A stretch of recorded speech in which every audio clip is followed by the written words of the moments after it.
Oh my god, with frame rate, the game's so fun. Man, I've never seen the frame rate actually, like, in the game. I've never seen the game play at the right frame rate before. It's actually fucking beautiful. Wow.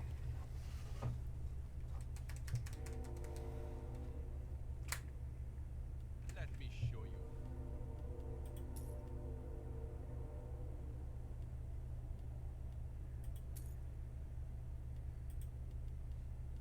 Only the best. Gold 46, which is good. I want to buy reagents for better spells, and that's what I'm working towards. I'll need to sit down, I guess, and maybe I'll sell the emulge too. Let me show you. Only the best for you.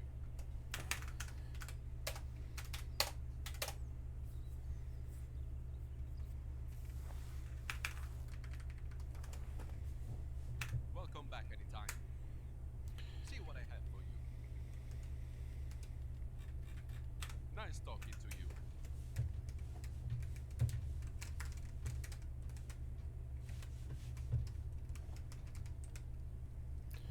Oh, it's so good with real frames. It's actually so good.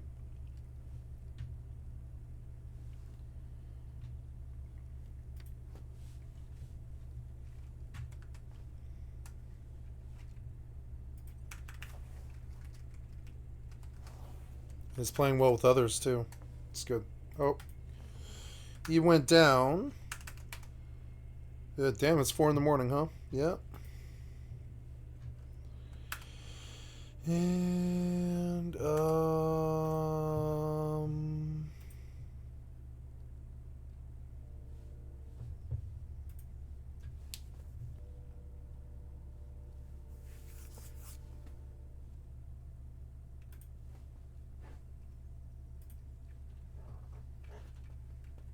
okay.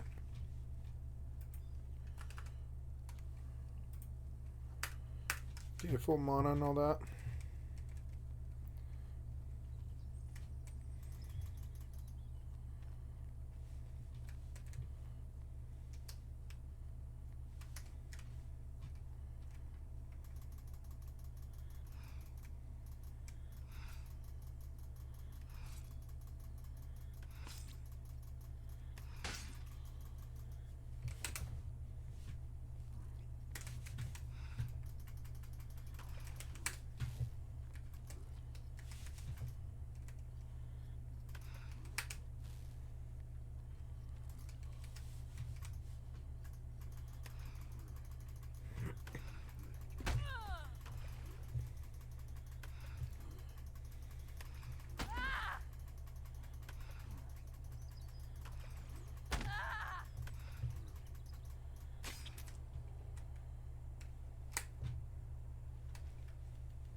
Oh, if you put your weapon away, I think it's way better. Oh yeah, it is. Yeah, if you have your weapon now, you do not get the mana regen that I was thinking that you did. And that's definitely a thing. I learned to put the weapon away like pretty much immediately. If you have it out, it like nerfs your mana regen by like 50% or something like that. See what I have for you. Nice, there's another gold, and I'll just buy a fuck ton of Thank you. yep, I'll buy a fuck ton of reagents when I have like 5 gold and stuff, and I'll just spam lightning bolts. I love this game when the frame rate's good. See, my only complaint really with this game is I couldn't never get it to play well with others with a good frame rate. And now I did. I figured out what it was. I had to drop down the resolution to 1280, but I don't see a fucking noticeable difference. I don't see a noticeable difference actually. Honestly, it looks as good in 1280 by 720. This guy looks just as good in 1280 by 720, or better, frankly, just because the frame rate's good. Then, you know, than 1920 by 1080. Something about it, dropping the resolution. This game doesn't like. I think this game's gonna scale really fucking well over the years, and I think that's what he invested in. But you need to start out low resolution to get a good frame rate like this, and then suddenly it feels like medieval Rust. It feels immediately like medieval Rust. It feels like the melee combat of Rust. It feels really fucking good. Ah. And it's got, like, the same PvP that Rust does. Same exact shit. Maybe not explosions, you know, but the same siege stuff. Same raids. All that stuff. Same robbing them of everything they've got. Like you can go siege someone's castle and take everything they've got, you know? So, like, the bigger you get, like, the more likely you are to get robbed. I actually kind of like that. But I don't want to join a large clan. I want to join a large clan in this, I think, when I go to the mainland. On this character, maybe, because the other character is really good solo, but this character might be really good in a guild to just go join their fracas and shoot at their targets and die a bunch. Because who cares? The mage doesn't need armor. A mage can just run back in after dying and just go right back to fighting again. Like, I mean, it would suck without a... I mean, really, yeah. I mean, you don't want a dagger, really. I like mage in this game a lot. I might actually really like necromancer. Necromancer might have been the compromise that I'm looking for, because I think with necromancer I could just send it like a pet. It is a pet. It just gives you a pet. I could just tell the pet to go attack. And I think necromancer is the perfect. And then I get the heals and the damage. You get really big damage as a necromancer range too. You can have the pet go tank. And then you can like cast spells at things. And I think I'm gonna be a necromancer. Fun as hell. Not because I like summoning undead things. I don't. I don't like things that mess with the dead. I've never liked, like, you know, I was quite an outlaw personality and definitely like a chaotic neutral personality who's done crazy things like car chases and with cops and that kind of thing. But I don't like dark evil things. I was a bad person who was like a drug dealer and a criminal in some parts of his life and all that, although I paid my costs and I'm back in the driver's seat. I'm doing good. My stick's on the ice. But you know, like, I don't know, like, but like I still was not the biggest fan of dark things like vampires or darkness or spells or anything like that. Like I'm a believer in energy, but I'm not a big believer in dark energy. I really don't like evil or dark energy. I don't like necromancy. Don't like the idea of it. Messing with the dead seems fucked up. Seems like there's nothing there for you, you know? 13, 12, so I can see I'm doing like 13.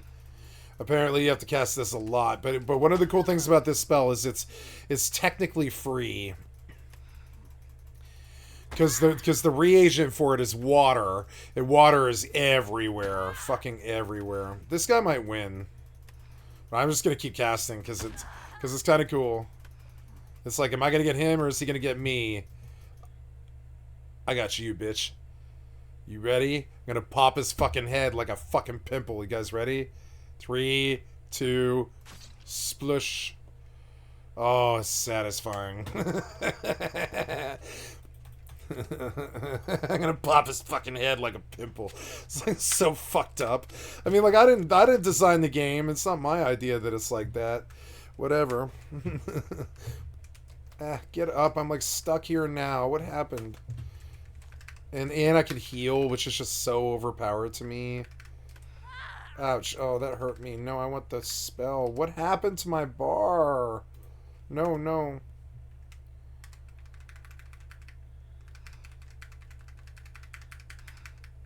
Oops.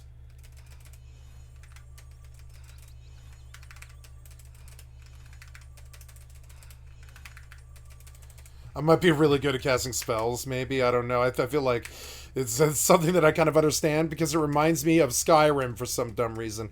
And I am actually a fairly good Skyrim caster. I am actually a fairly good Skyrim caster. I've done it on stream before. I'm not amazing, but, you know. So what now? I guess I...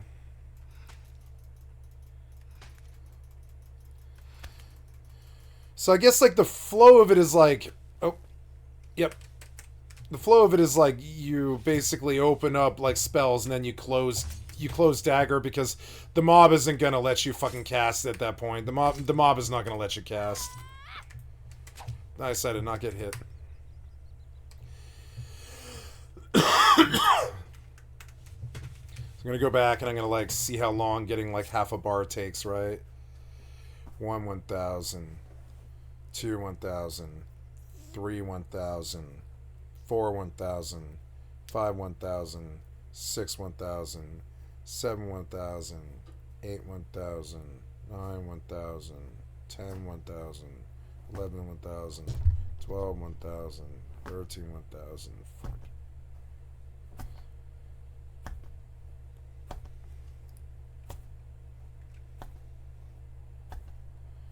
So about 35 seconds. Okay.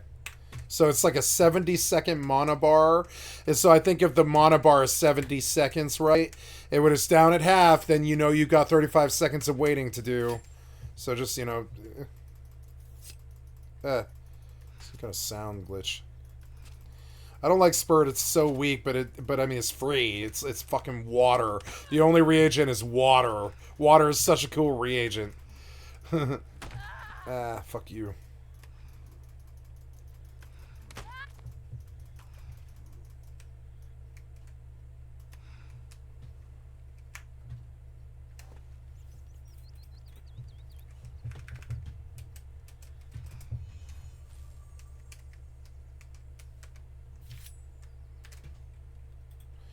My receiver for my headphones is constantly cutting out now, and it's so annoying. I don't know why.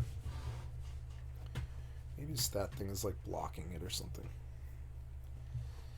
I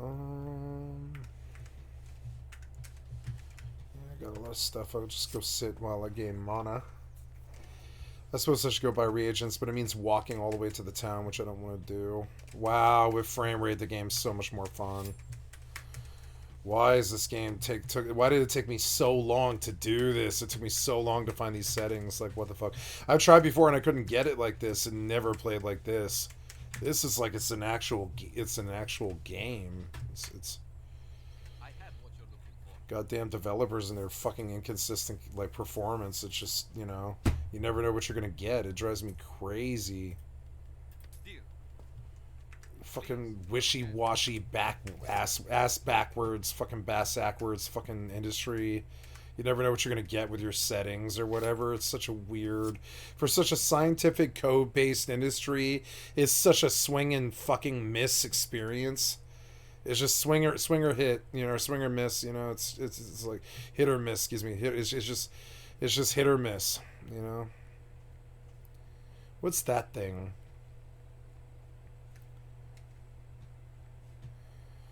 Oh, this is common Myrtus, which I believe is money. Yeah, that is money. I didn't know common Myrtus was pickable. Resource was depleted. This is yellow Sepa. I've never seen this before. Yellow Sepa.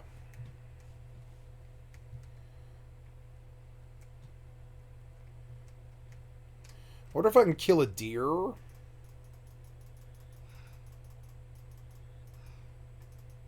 Oh, it's like out of range.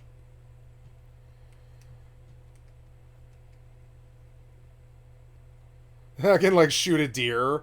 I get up close from behind, right? And then I go... Oh, I can't be done on Haven? You can't hurt the deer in fucking Haven? Why? Are they owned by the masses or whatever? That's so weird. Okay, whatever. I came back. I'm going to buy reagents with all this money that I farmed up. A small vegetable packed with flavor. Yellow Sepa. Okay. So what else? We go back. I want shorter games. Yep, comfort games. Comfort games are important. Yep. Comfort. We all like being comfortable. We like being cozy. It's why we don't like getting out of bed in the morning. It's why we like binging shows on Netflix. And it's why I wear the same gray t-shirt in every video and sit on a couch now. It's comfortable. But what could be more comfy than a nice, relaxing video game? Now, gaming is a massive industry, and the reasons we have for playing a game have expanded significantly. You can play a game to hone skills, pass the time, or just hang out with friends. For example, maybe you picked up Smash Bros. Just to full stock your friend Brandon and prove you were the best Kirby main in your entire 9th grade classroom. Maybe you started playing League of Legends because you saw Arcane one time and thought it looked cool, and then it turned into an 8-hour-a-day commitment that's closer to an addiction, and you don't know who you'd be without it. Grinding ranks just to prove to yourself that you can be good at something.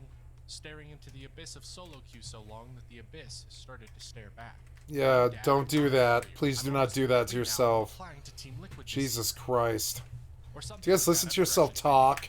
But whether you consider yourself a capital G gamer or you've only ever played a couple games in your life, you probably have a comfort game. A game that you can unwind with and play to relax after a long day, and a game that you've probably put hundreds of hours into instead of picking up something new. Comfort games are some of the most popular. Oh yeah, Lightning is Cuprin, which we as consumers seek them out all the time. Most people, myself included, are always looking for a new one to get lost in. And most people, like myself, fail to find anything new and just go back to playing Minecraft for the 900th time. So let's talk about comfort games. What makes a good one? Rust is a comfort game. Rust is a comfort game for me. And that's weird because it's such a hostile, fucked up game that's brought a lot of bad shit to my life. But I mean, it is my comfort game, I would say. Little spoiler for later, I'm going to be talking about The Last of Us 2 and what happens when games aren't comfortable. So stay tuned for that. Or don't. You've really got all the power here. You could click off the video right now if you wanted to.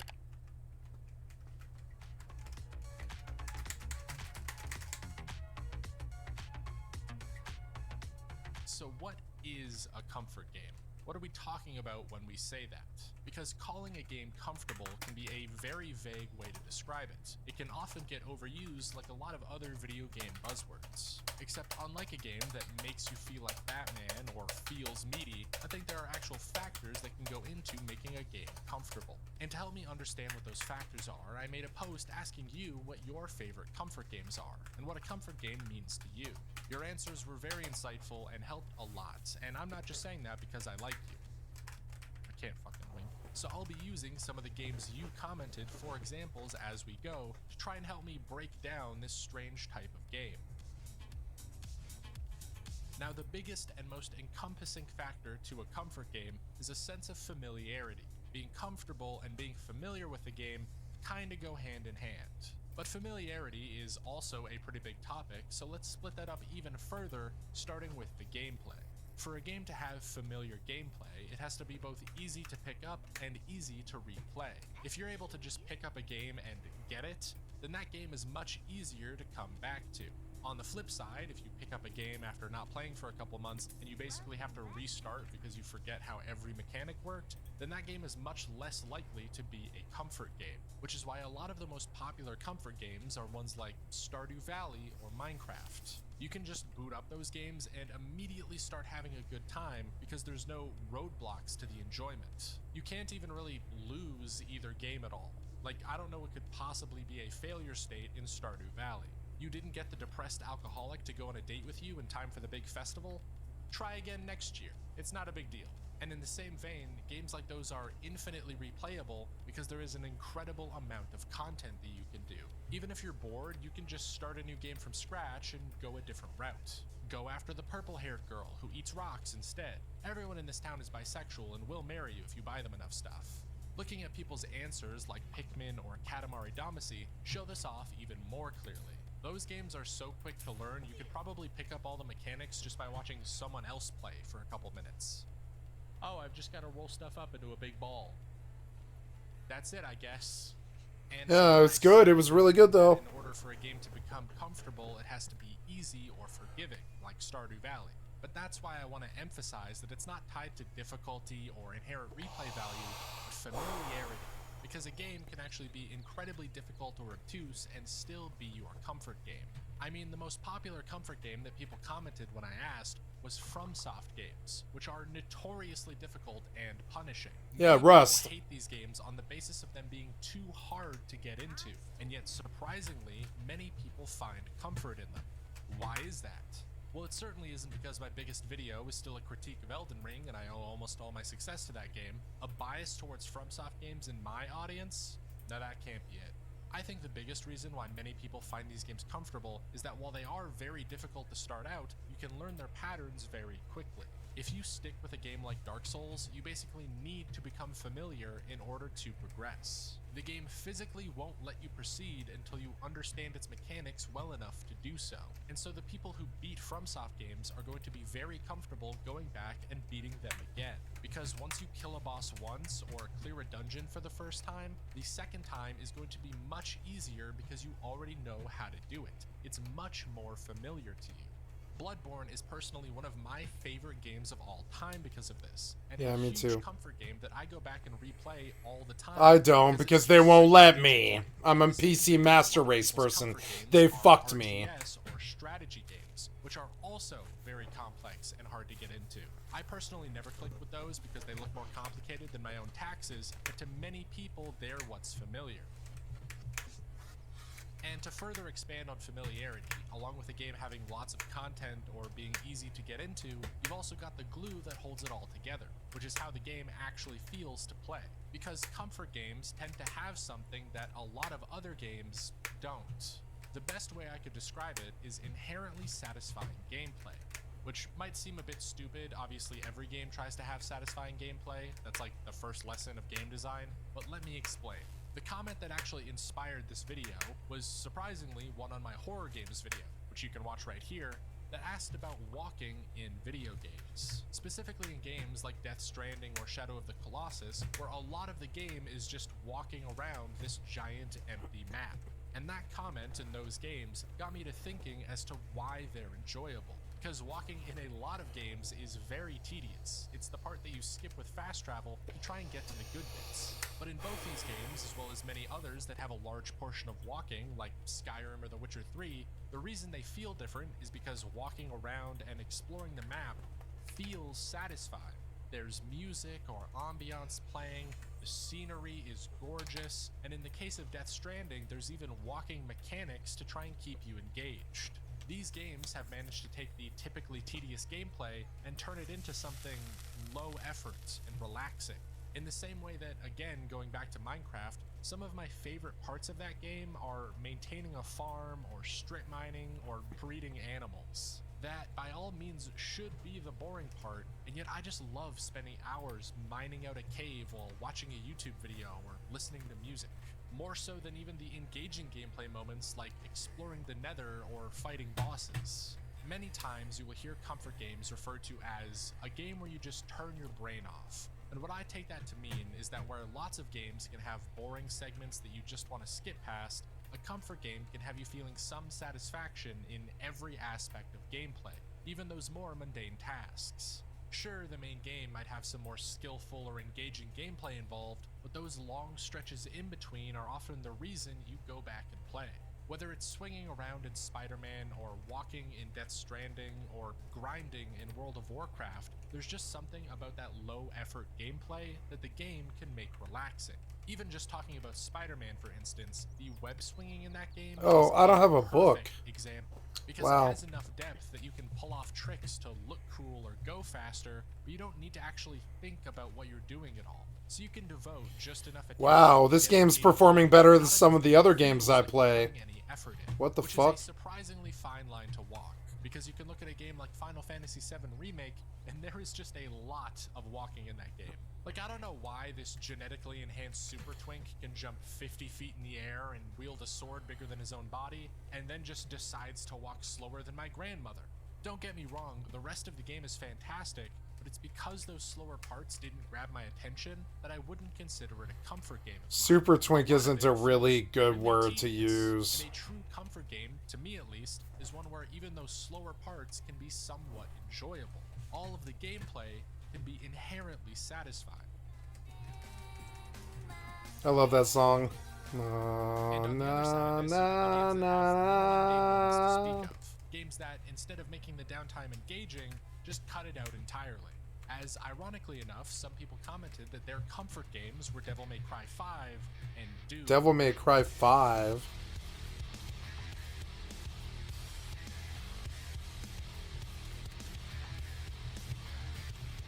Yeah, this is just so comfortable, just so relaxing. I could basically fall asleep right now. These games take the inherently satisfying gameplay to a whole Wait, did I different level pass and the just make library? every part of the game engaging and fast-paced. And so instead of low-effort satisfaction, these games focus on moment-to-moment catharsis. Their gameplay is better than any other at relieving stress. Yes, Doom is a very dark and grim game filled with gore, and yes, Devil May Cry 5 has some of the most insanely complex combat systems I've ever seen, but both of those games are So pure north on the power dial, I weaknesses. guess. Oh, so You're the not trapped library in is a level of north on the demons. dial. They're Okay. trapped in there with you. And the feeling of ripping devils in half or landing a 100-hit combo will almost always get you to forget everything else about your day. Someone cut you off in traffic, take it out on the armies of hell. Your boss yelled at you, commit genocide on waves of monsters. Or just jam out to some of the hardest soundtracks ever written. Thank you.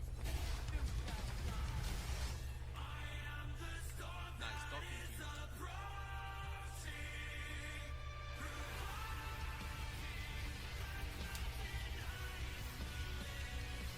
There is a lot to say about the ability of a game to feel cathartic, but really it just boils down to how good it is at lighting up those reward centers in your brain. Going on a rampage in GTA or slicing a dude into a million pieces in Metal Gear Rising, really it's just pure dopamine. I want to feel nothing but pure blood-pumping adrenaline as I zip around a map at 150 miles an hour and kill God himself in a sword fight. You know, I couldn't get Metal Gear Rising to play when I bought it, and I returned it. And now I have Metal Gear Solid: The Phantom Pain. Maybe I should buy Metal Gear Rising because I heard it was actually really fucking good. And it's $30 no, not Revengeance, but Rising. Yeah, Rising Revengeance. Yeah, that's it. That's the one.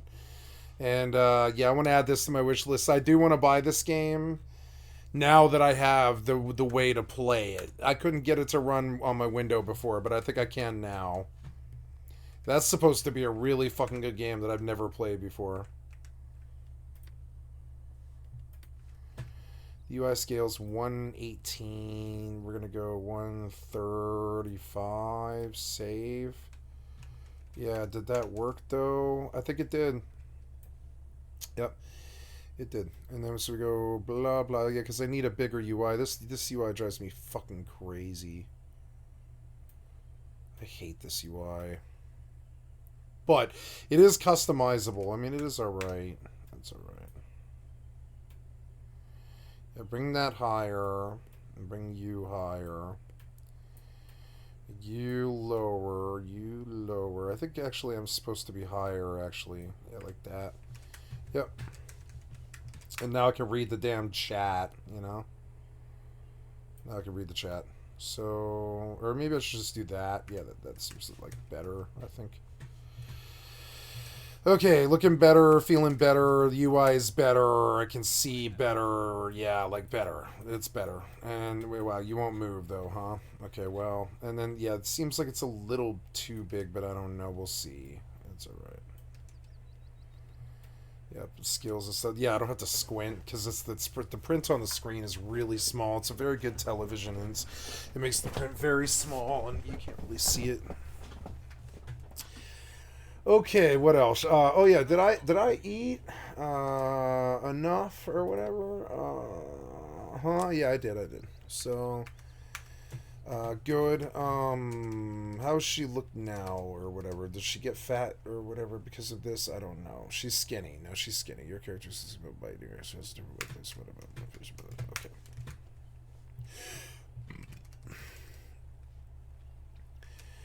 Okay, so now I understand it a bit better. They give you this key that just spams the spell. And I have the reagents for corrupt and outburst and spurt and magic reflect and I don't have yeah, I could do magic reflect, but I can't do lightning. And lightning requires Cuprum. Cuprum requires grinding. I will grind, but I think I'd rather just go do spell combat for a while in the graveyard again to just get more money to do stuff like right, and I have to go drop all that stuff in the bank as well. I forgot.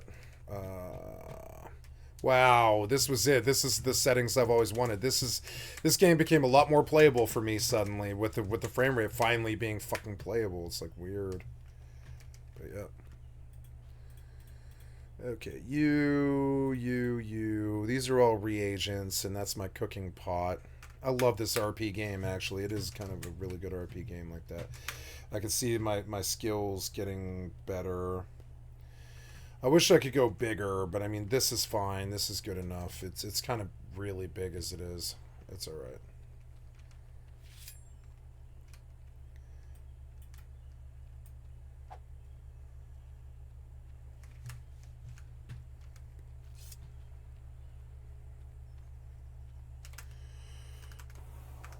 Okay, I'll make some more copper. Just gonna pop over here and make sure I got it all. Yeah, I got it.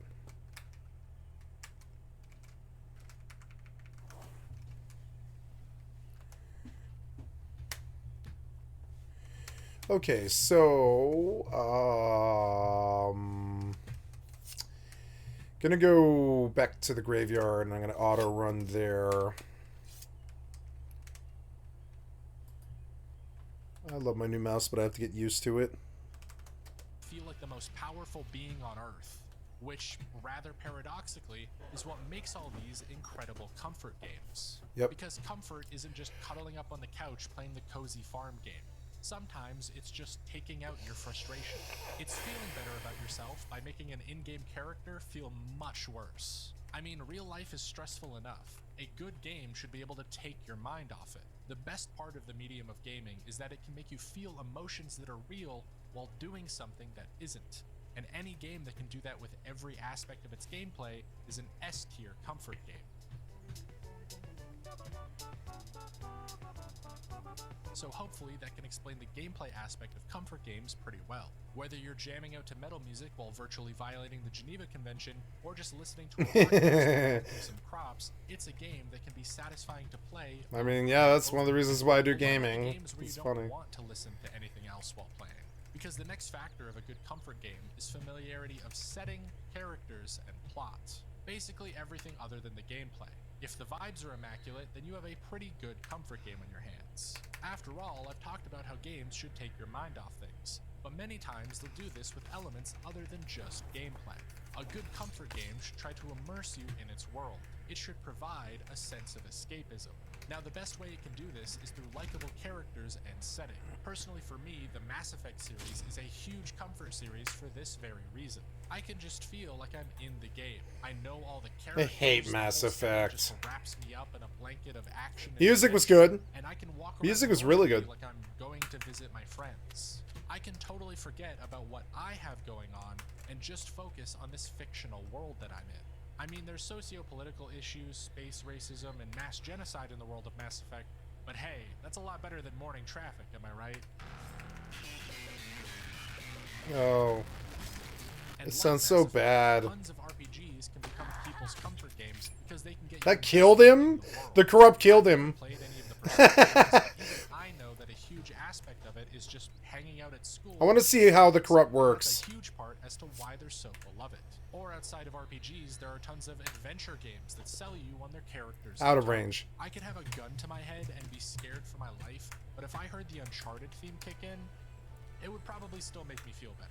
The feeling I get playing an Uncharted game is quite indescribable, actually, because it's all the positive feelings of watching a fun adventure movie, but interacting with this world and getting to know the characters over a longer period of time makes it that much stronger.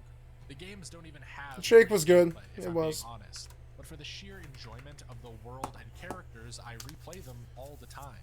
And I should say, it doesn't take that much to build comfort outside of gameplay. You don't have to make a 20-hour-long Indiana Jones knockoff just to be comfortable. Even just a killer soundtrack can get you to feel better. Music is an incredibly important part of gameplay because, like any other medium, it can set the mood more efficiently than any other element. Don't believe me? Well, here's what one of my videos sounds like without background music. Yeah, suddenly it's not a comfy video essay, it's just a guy shouting at a camera in his living room.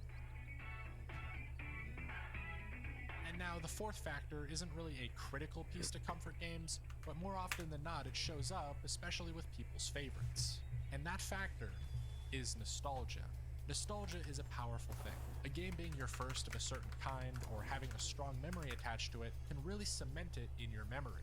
And comfort games, being ones you come back to again and again, means that games you're nostalgic for have a very high chance of being your top pick. I always miss the Nintendo ice games op are now. far and away the most So popular annoying. example of this. Really, all of them are very nostalgic to most people. Games like Super Mario 64, all the way up to Breath of the Wild, really just have a certain quality to them that makes them very memorable. And Pokemon is pretty much an entire franchise built on hooking you when you're 10, and then keeping you attached until you're 35 and remember type advantages better than your partner's birthday. Or you've got the games that trigger specific memories for you when you play them. For me, Mass Effect 2 specifically brings me back to a long weekend in high school where I went down to the basement on Friday afternoon, booted up the game, and did not stop playing it until Monday morning. I legitimately beat Mass Effect 2 in one nearly 50 Oh hour my long god, session, that sounds like alone my in the best basement, friend. subsisting off of gummy bears and Mountain Dew. I Yep. only went back upstairs once I was finished to make myself a peanut butter sandwich, which I immediately threw up and then passed out on the bathroom floor from lack of sleep. So for as long as I live, I will have the entirety of 2.5 days?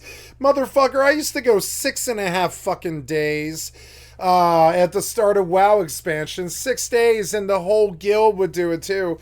There'd be like fucking 100 motherfuckers up in there sleep deprived, 3.5 days in, talking about like, oh, we're raiding now. We've been awake since the start of the expansion. It's been 3.5 days, just keep leveling and leveling. Oh my god, we were all crazy, and it wasn't just me, we all did that. Everybody I knew did like 3 days, 4 days. I did like 5.5, I think it was. disgust for peanut butter. And the story I won. I was the worst one in the guild. I won that one. And I wasn't on drugs either. I was just like on energy drinks and stuff. I just was so gung-ho to be the best priest in the world that... stories that make a game nostalgic don't even have to be about the game at all. Like this person who commented that they love Persona 5 because it takes place in Shinjuku, a real place that they lived in and are nostalgic for. It's just these attached memories that we keep in our mind that make a comfort game special. And so that, I think, best describes what a comfort game is. A game that's easy to pick up and replay, feels satisfying to do what you want in, lets you escape the real world, and most likely has some nostalgia tied to it. However, I want to make it clear that all of these factors aren't the definitive structure that a comfort game has to conform to. The truth is, any game can be a comfort game for you. It just has to be a game you can find comfort in. Some people want to chill out playing Stardew Valley, some people want to inflict horrible violence and doom, some people just want to click on Excel spreadsheets and end up playing RimWorld instead. You can really find joy and comfort in anything, and with this many games out now, it's just up to you to find one. And now normally I would end one of these videos by talking about how important the type of game I'm covering is, or why you should care about all the games I've talked about. But I think with comfort games in particular, it's the opposite. These games aren't important. They often don't have greater purpose or meaning in our lives, and we really don't have complex reasons for playing them. What is so important about comfort games is that they are so basic. The reason we have to play them is so singular. They achieve the most primal desire we have to play a video game. They're fun. That's it. That's the entirety of the discussion of comfort games. They're fun to play, and people enjoy going back and playing them because of that. I can list factors and psychological reasons and try and come up with a deeper meaning behind all of it, but at the end of the day, I'm describing in whole paragraphs what only needs a 3-letter word. And now to talk a little bit about why that might matter, there's a pretty infamous quote by Neil Druckmann about The Last of Us 2 that I want to cover. I still remember it getting shared online, especially on Twitter, with the headline saying, "The Last of Us 2 is not meant to be fun," says Neil Druckmann, which sounds like an incredibly pretentious thing to say. I know lots of people that shit on him and Naughty Dog for this article that got spread around. What's funny is this isn't even his quote, it's just clickbait. When you open up the article and go to the interview it links, the real quote is way different. It actually reads, "For us with The Last of Us specifically, we don't use the word fun, we say engaging. And it might seem like a minor distinction, but it's an important one for us, which is we believe that if we're invested in the character and the relationships they're in and their goal, then we're going to go along on their journey with them and maybe even commit acts that make us uncomfortable." And now that quote is significantly less pretentious and makes a hell of a lot more sense than the hit piece that got shared on Twitter, which, to be fair, I still think Neil Druckmann is overly pretentious, but what he says here is completely right. The Last of Us 2 isn't fun most of the time. That game is incredibly dark and serious. It's a story about hatred and revenge and all of these horrible emotions that expresses that through some of the most gruesome and realistic violence I've ever seen in a video game. Which is fine. I have no problem with a game that isn't fun. I think games are like any other piece of media and can make you feel whatever they want. There's an argument to be made on how well The Last of Us 2 achieves its goal of making you feel bad, but I think its pursuit of that goal is fine nonetheless. However, the important part of that quote is him saying, we don't use the word fun, we say engaging, because I think he unknowingly touched on a worrying trend across modern gaming. Games now are not being made to be fun anymore. At least across a lot of AAA games. Obviously, I'm hyperbolizing, a lot of games are still meant to be fun, but just hear me out. If you compare Uncharted 2 to The Last of Us 2, Uncharted is clearly made to be fun. No part of that game is meant to be taken all that seriously. The game's stance on violence even just boils down to, it's okay to kill 70,000 guys with a machine gun as long as they're the bad guys. The Last of Us 2, however, is engaging. It's trying to be thoughtful and serious, which might make it sweep an award show and emotionally affect the people who play it, but it also makes it much more tiring to play. Not only because it's longer, but because of how much of your emotional battery it drains, how much of your attention it demands. Back to Uncharted 2, and that game doesn't feel tiring to me at all. It may not have as much deeper meaning or explorations of humanity, but I can actually recharge my mental batteries by playing it. It's something I can enjoy and use to feel better. But lots more games now are taking the stance of The Last of Us 2. Even outside of Naughty Dog, just look at the new God of War. That's one of my favorite games that Sony has ever put out, and it's much more focused on this slow, serious story and methodical gameplay than any other game in the series. Again, this man is basically a superhero and walks like he has gout. I do not want to replay this game when I know it's going to be 10 hours of staring at the back of his bald head before the gameplay picks up.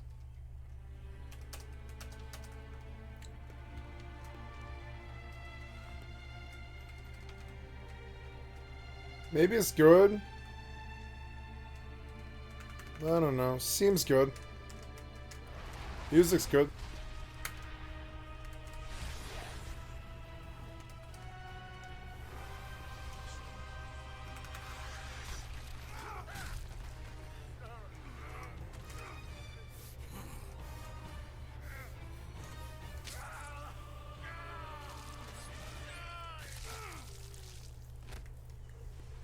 Video games now are maturing at an alarming rate. Not only are they getting longer and longer, but also more serious and dramatic and intense. Which is amazing for the most part. I love games that can have have movie quality stories or stunning visuals, but they also require so much more from the player.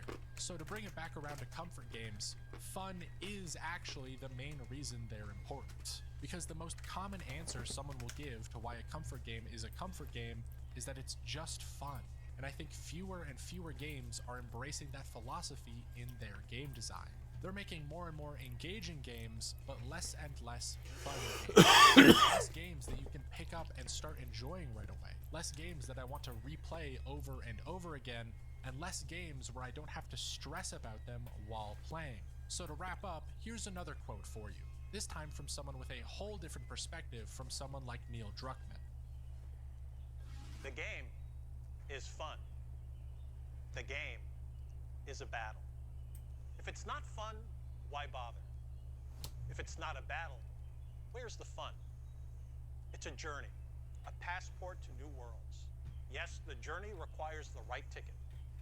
And that ticket is Nintendo Switch. Alright, that's enough. We get it. Thank you.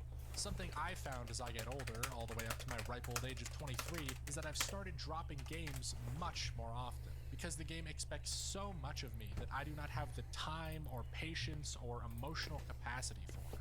But you know what I almost always do immediately after dropping a game? I boot up Mass Effect 2. I start a new build in Bloodborne, or I make a new world in Minecraft. I go back to my comfort games. And I think that explains it better than anything else I could say. Comfort games are important because they're stress-free. You can play them when you're in a bad mood or feeling tired, which is increasingly necessary when lots of big games start to feel like work. And this applies even outside of gaming. I will struggle to sit down and watch an entire episode of some new prestige television show, but I'll happily watch an entire 12-hour video on Elder Scrolls Oblivion. Partly because I have crippling ADHD, which might actually explain a lot of what I've said in this video, but partly because it requires way less of me to engage with. I imagine quite a few people watching this video right now have me on in the background or on a second monitor. Or you were just going to eat some food and put me on to watch while you did it. And it's harder to do that with some emotional new Netflix drama, just like it's harder to get into a new AAA story game. So comfort games for me are like YouTube videos from your favorite creator. They might not be as stimulating as some more profound piece of media, but they're so much more necessary in order to relax and unwind, and most importantly, be comfortable. Thank you for 10,000 subscribers. And thank you for watching.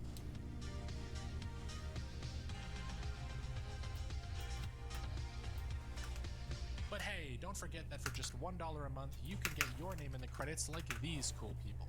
You also get a wacky little badge next to your name, as well as access to behind-the-scenes editing timelines where I talk about how I made the video you just watched. I did just update the member tiers, so now there's only 3.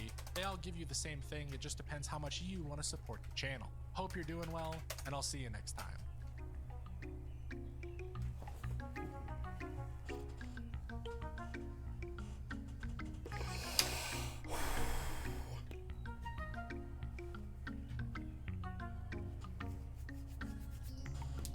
Factor 1. Familiar gameplay. Am I fucking Mr. Plinkett? What the fuck?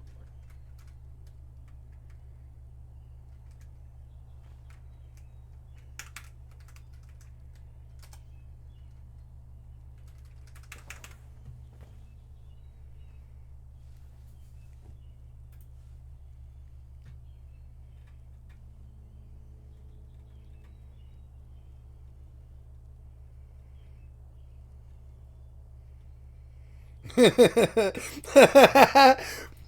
have you ever wondered why the buttons on This is what wire controllers like that. Wire controller buttons like that. I'm liking the subbing to the channel. Thank you, Lex Sartorius. I think you're very funny. This poor guy, he tried to send me a video of the internet. Apparently the internet did some video of me screaming at some EvE pilots. And the funny part about this is I couldn't give 2 shits. I don't give 2 shits what the internet thinks. You know what I'm saying? I don't care what some fucking pissant fucking kid thinks. I don't care what some people on the fucking internet think. I don't care what videos they take from me. They can what videos they take of me. I don't care about LSF or what humans think. Don't care. Do not care. Never did, never will, never had, never will, never have, never will, motherfucker. Been on stage in front of a crowd of punkers, drunk off vodka, looking for somebody to beat the shit out of, and I don't give a flying fuck what some pussy-ass fucking internet person thinks, or anything that they do, or any videos that they take of me, or anything that I say. I'm publishing everything that I do. Everything that I do. Every last second of it, I'm publishing all of it. Like, what, I mean... I don't care what some fucking piece of shit on the internet thinks. I don't care. Never have, never will. So she tried to link me some video, like I'm even going to click some link like that. No. And I was like, I don't care. I don't care what they say. I don't care if it's funny. I hope somebody thought it was funny. I hope somebody thought it was funny. I remember when I did what he's referencing to, and I think he feels that I'm supposed to feel shame that I lost a Gila, or that, you know, I don't feel shame. I made the Gila back in a fucking day. I think it was like 2 days, and I was like, I don't feel shame about losing a Gila in high sec. I feel shame that the pieces of shit that are wallowing in the fucking toilet that is Fulu Drop PvP games, that are literally that have shit for hearts, is shit for souls, is shit for honor. And I remember that this is the exact same tirade that I gave, and he expects me to feel shame about this or watch the video even. And I'm like, nah, fuck that. I hope you guys enjoy it. I don't give a flying fuck about that. I don't give a flying fuck about that. Don't give a flying fuck what somebody on the internet says. Don't give a flying fuck what some pissant says, or whatever, or some boomer. I don't care. Don't care what Rando Calrissian says about me. I'm fine. I've never done anything that I didn't pay for. I'm totally fine. I don't care about screaming at those fucking nerds. I don't care if it was toxic. What they're doing is toxic. They're taking my Gila in high sec. What the fuck did they expect me to say? Go to null sec, pussies. And I'm sure they cut me saying it. I'm sure they did. And I'll say it in 10 years. You think I'm going to fucking back down? No. No. You think I feel shame for this? I feel shame that I cussed in front of probably some impressionable people.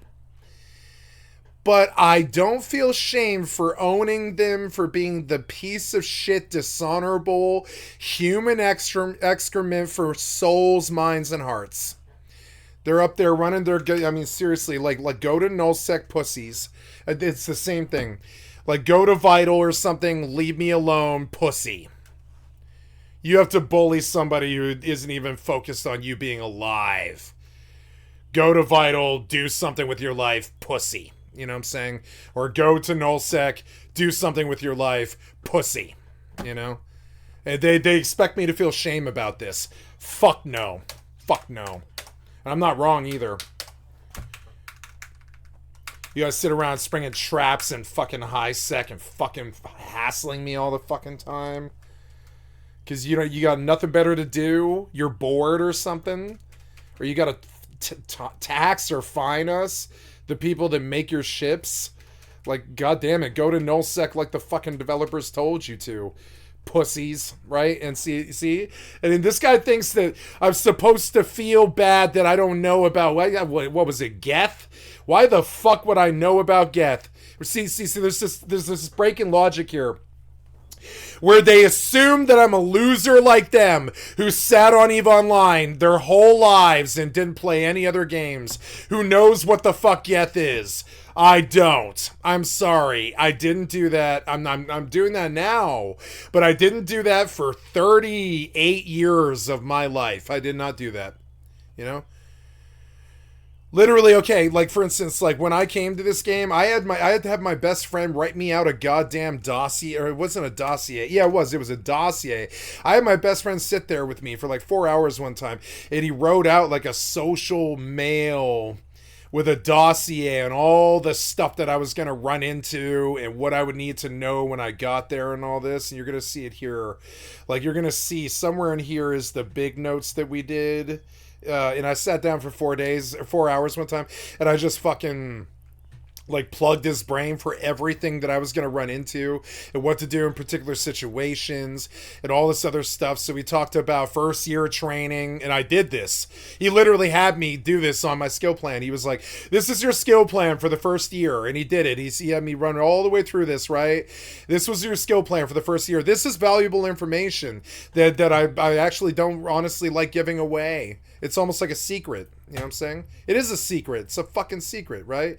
And so then you have all the stuff that I ever did my whole life as an e-pilot and stuff, right? Og theory and Caldari Cosmos stuff and cap ogs and which ones and what they do. You know, corpse respond, right. And I just started streaming 5 days, so I'm here maybe like 4 hours a day. If it's not my main guest, so something, but I plan to be sub for some years together. I don't mind playing Corp Tags every K with a very low commitment guy. I'd love to join.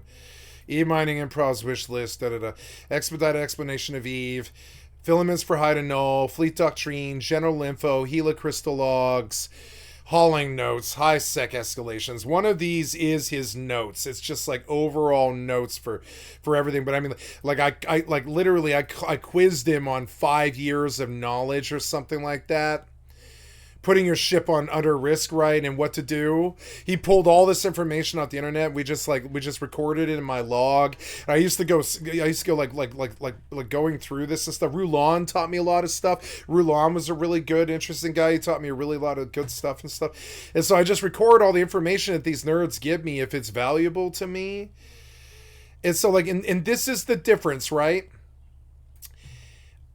I had to do that because I don't play EVE. I had to get him to sit down for 4 fucking hours and have him write out like essentially like a thesis statement or like a thesis essentially. It was like he wrote a 100-page paper. He sat there and he did a dissertation basically on how to be an e-pilot, and he taught me all this stuff, and I was like, oh, okay, I'm listening. And he was like, a lot of this isn't going to mean anything to you for many years, but you'll understand when you get there. And he was right. I did, you know, and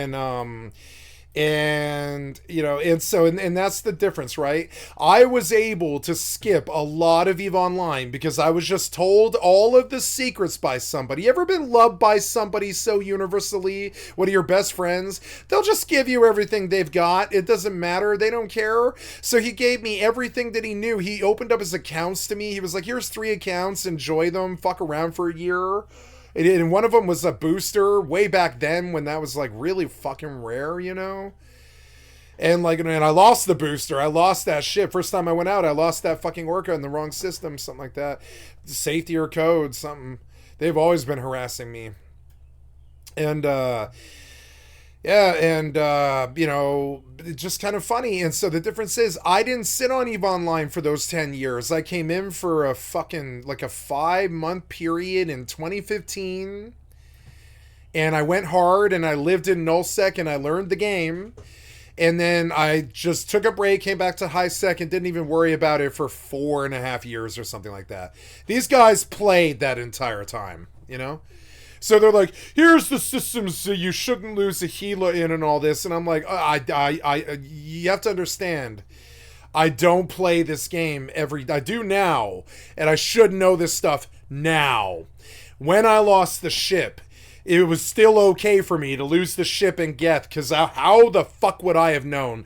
I lived a life. I had a job. I always had a girlfriend. I always had a fucking place. I always had cars and, you know, and nice rental cars and shit like this. Drove Uber and all this other stuff. Was really like a, you know, get out and go person. And I don't know when. I'm sorry, but there's this shitty thing here where they're like, here's me. I'm going to give you a lecture in a mail about how much you suck at the game that you're on. And they're like, I like him. I like the guy. I said, thank you for your nice words. And that was all I said to him, right? I thought it was a very nice guy. He seemed to evince a lot of concern about that. But I think he'll understand now when I returned his mail, what was it, 14 days later or something? He sent me a mail like 14 days ago. And finally I responded, you know, and I think he's probably going to understand what the real issue is here is, yeah, it's a hardcore realist game, But no, not all of us play it like it's our second life. No, I wouldn't say so. And so I'm supposed to feel shame because I got jacked in Geth. I don't. It's goddamn high sec. It shouldn't have happened. Those pussies should go to fucking nullsec like the fucking developers want them to. You know what it's like? It's a little bit worse. In Rust, you would never see this. These assholes sit there on the fucking beach with like 5 M2s and, you know, and like 4 bolties in a big cloud of dudes on a tower. And they just shoot the fucking beach. That's it. They don't shoot dudes with gear. They don't shoot dudes with like guns. They don't go shoot anybody who's doing anything in the game. They're only shooting toddlers on the fucking beach. Go build a base and do something with your fucking life. Go to nullsec, get off the beach. Get out of it. I mean, I'm sorry. That, like, I really feel that way. Get off the fucking beach. Get off the beach. Stop bullying toddlers. Go to nullsec, pussy. And I'm supposed to feel shame because I yelled at him when I was drunk. I don't, because they're dishonorable cocksuckers.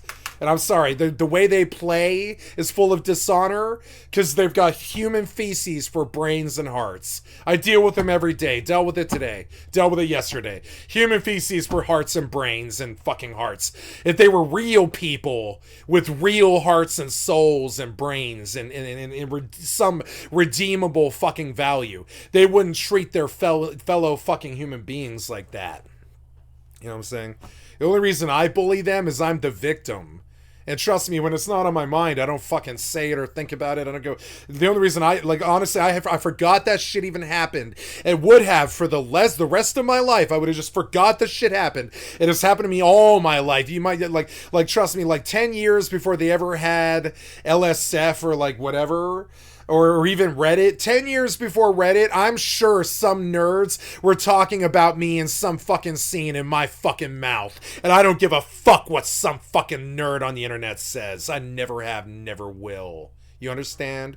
Don't care whether they think about my body size or my life or what I've done or any of this stuff. I don't care what they think.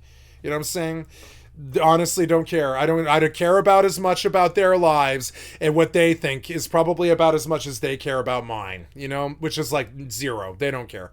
And I don't care either. I don't care what they think. I don't think they affect me. They can't cancel me. The government fucking in the system already did that like 22 years ago. They already canceled me before I was already fucked before I was 18. You know what I'm saying? They fucking stuck me on a fucking deferred adjudicated felony when I was 17 on goddamn possession of MDMA.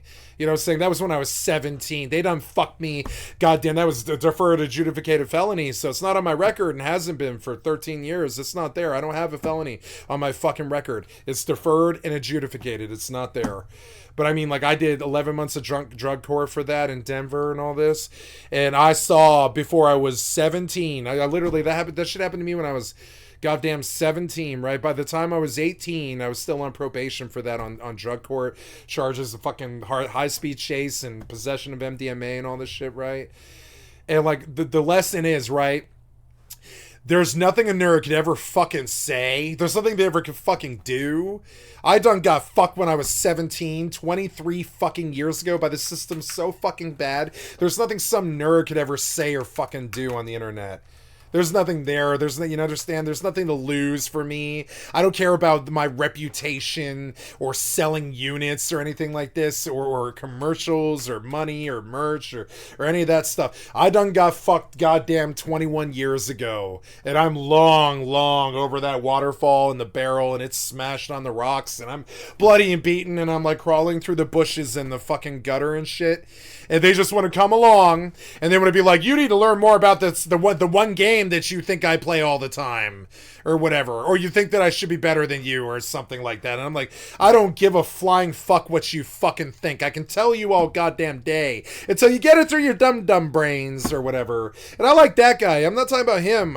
He was great. I'm not talking about the guy who sent the mail at all. I'm talking about the people who think that I should know that stuff. I'm sorry.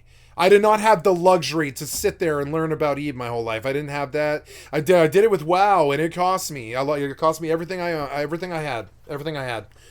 chasing WoW as long as I did cost me everything I had. I learned, and so I just didn't have that luxury with EvE. And no, I don't know what Geth is, and no, I don't know not to fly a goddamn healer through it. And you think I should feel shame about this, or that I need to learn or change it or something like that, but it's actually ignorance that I come by honestly, that I don't feel shame for, and I learned by making the mistake and got fucked for. You know what I'm saying? And so then somebody comes in and they're like, here's a video of you looking bad while you freak out at them. But honestly, I wasn't wrong now, was I? And there's nothing you can say to change my fucking mind about their dishonorable goddamn roadblock fucking like blob jumps on a single fucking toddler on the beach of High Sec. You know what I'm saying?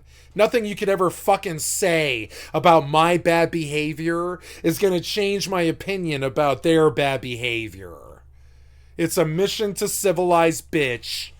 It's a quixotic mission to civilize, bitch.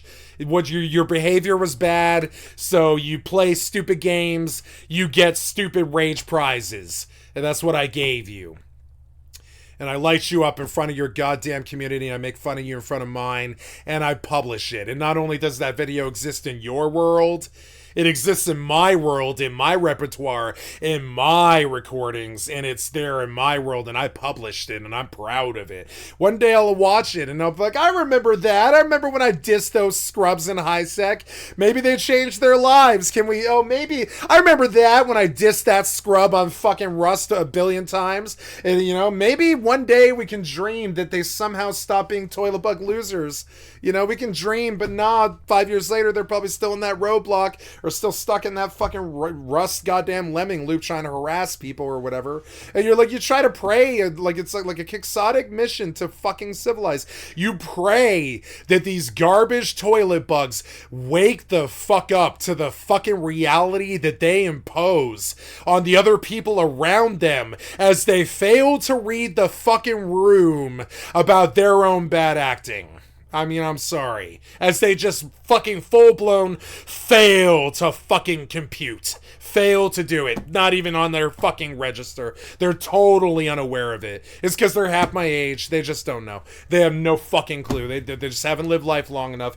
They have no self-goddamn awareness at all of how much of a bad actor they actually are. How bad much of a bad actor in society they are a lot of the fucking time. And in these games. And, you know, and that's coming from Mr. Kingpin, drug dealer, fucking high-speed chase, motherfucker, deferred, adjudicated felon. You know what I'm saying? That, you know, that's coming from me. You know, that's coming from me. Like, you know, that's coming from Mr. Streets or whatever. It's like y'all transgress sometimes way the fuck too much. It's like, and I'm supposed to feel shame for this? No, I gave you the riot act your fucking stupid ass, dishonorable motherfucking asses deserved, and I'll say it again, and I'll do the same thing again, and I'll publish it again, and I'll say it again. Take your pussy asses to nullsec and leave me the fuck alone and stop ganking toddlers, you straight bitch-made motherfuckers, right? And stop harassing me on fucking video games. It's bad for the community, you piece of human feces for a heart. Piece of human feces for a soul. Piece of human feces for a brain. Leave me the fuck alone. Worry about your own fucking life. You know what I'm saying? You feel I'm supposed to feel shame for telling you this? Telling them this? No. No shames. No FSG, motherfuckers.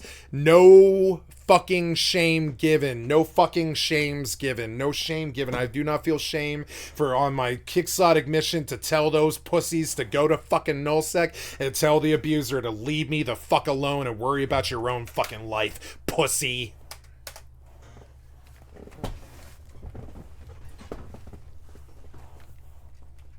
And I mean, you know, there you go. And that's, I mean, it's the, you know, and I wouldn't say it if it wasn't the truth. You know, I wouldn't, you know. You got that label honestly, and you come by it factually. Only pussies act like you fucks.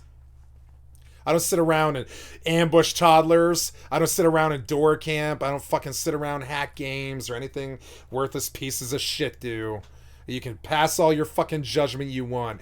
There's nothing I'm never gonna care what you think. Not one ever. Not ever, not one.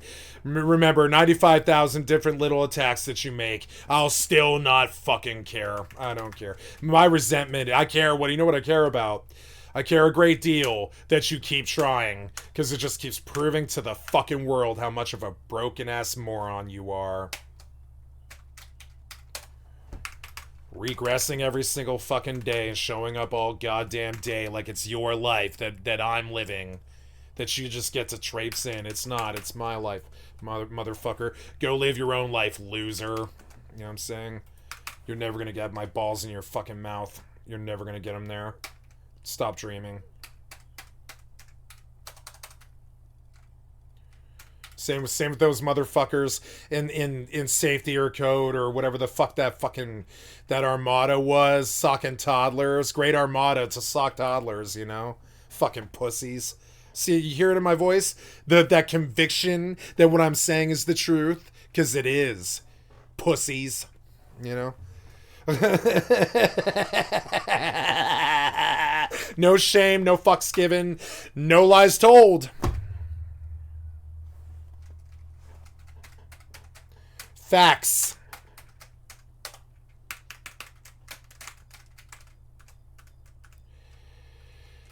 I mean, yeah. I mean, it sucks, you know. I know that you don't agree or whatever. Don't care. Like that. As someone who's played games with various Don't care. controllers from Nintendo, PlayStation, and Xbox, I always thought it was weird that they're all functionally identical. Same amount of buttons, similar ergonomics, they do the same thing. Yet the button layouts are all different. Just the X button on the front is in a different place on all three major. It's not that I came here to act tough and act hard and act all angry and all this other stuff. I just show you what's deep inside of your feces soul. I'm just a mirror. If I act like this, it's because it's what's deep inside of your soul, human feces. And if you were to leave me alone, you'd be immediately understand that the mirror is not shining at you anymore, you know, and then you can become self-aware that you're a human piece of shit, and I'll never care what you think or do, you know, and maybe change your life, you know. Sorry, it's cross on PlayStation, but you get what I mean. I think it's strange that you can find a... My favorite motto, almost, it's like in the top 5 for me, is it's never too late to take a fucked up life to a beautiful state. Look at me. I got out of the system. I own my own home. I'm happy. Just saw all my best friends and my family in the same place at the same time. We're all busy boomers, you know, or baby boomers, depending.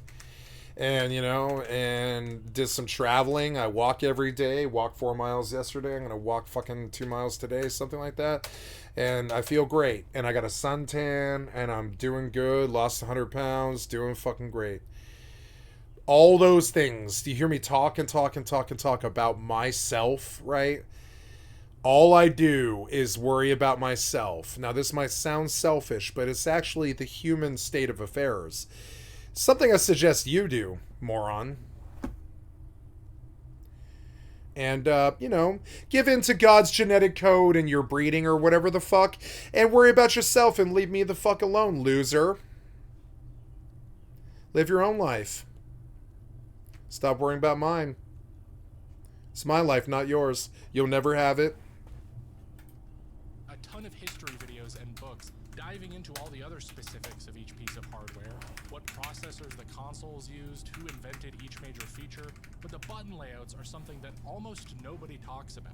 Where did they come from? Why those buttons in that order specifically? Surely these layouts... Yeah, why 4 squares in a plus sign? It seems weird. So I thought it would be fun to take a look at that history and try to piece it all together. Should be a quick, easy video to make. Very simple. Nothing to get into too much detail about. Just a quick, easy video. So the entire history of video game controllers goes something like this.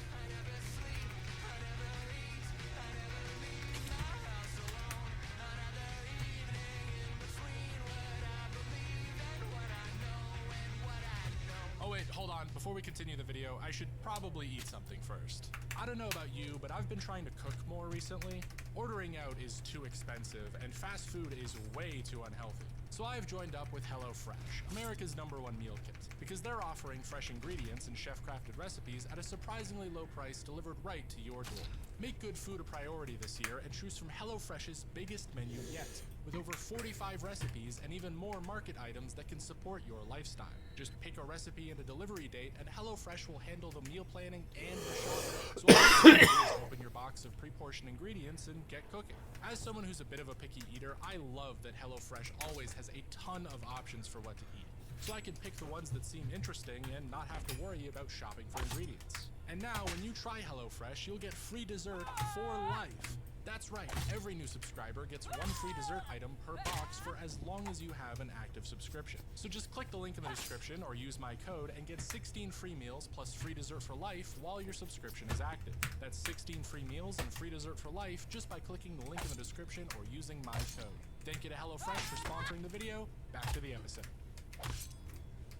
One of the first games to ever be created, 1962 Space War, was fundamental in establishing what a controller even was. When the game was first created by hackers at MIT on a donated computer, it was originally controlled with the physical switches on the side of the console, which was not a great solution because if a player hit the wrong switch, they would just reset the entire machine. To fix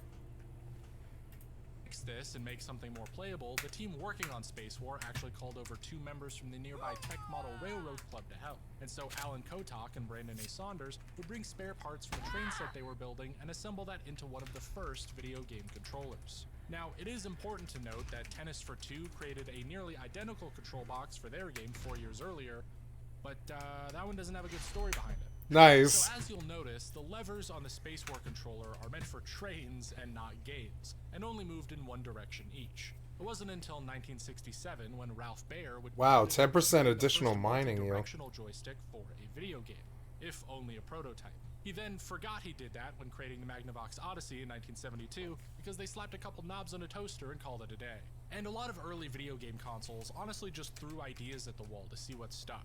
Knobs, levers, the ColecoVision even added an entire numpad because they thought phones were cool. Pretty much every system had its own weird control scheme, and most of them were bad ideas. We wouldn't really see anything resembling a modern controller until the Atari 2600 in 1977, which popularized the joystick with its infamous CX40 design. The Atari CX40 was actually one of dozens of controllers released for the 2600, but it proved to be a huge hit in the mostly knob-dominated market. It was easy to use, easier to mass-produce. Knob-dominated market. Could be plugged into yeah, video games, the only knob-dominated market. Video games are indeed. This is the comment I'm going to leave on his video. Video games are indeed the only knob-dominated market. Wait. Doors? Doors? I guess doors are a knob-dominated market too, I suppose. Knob-dominated market. That's video games for you. Yeah, I'd say. Knob-dominated.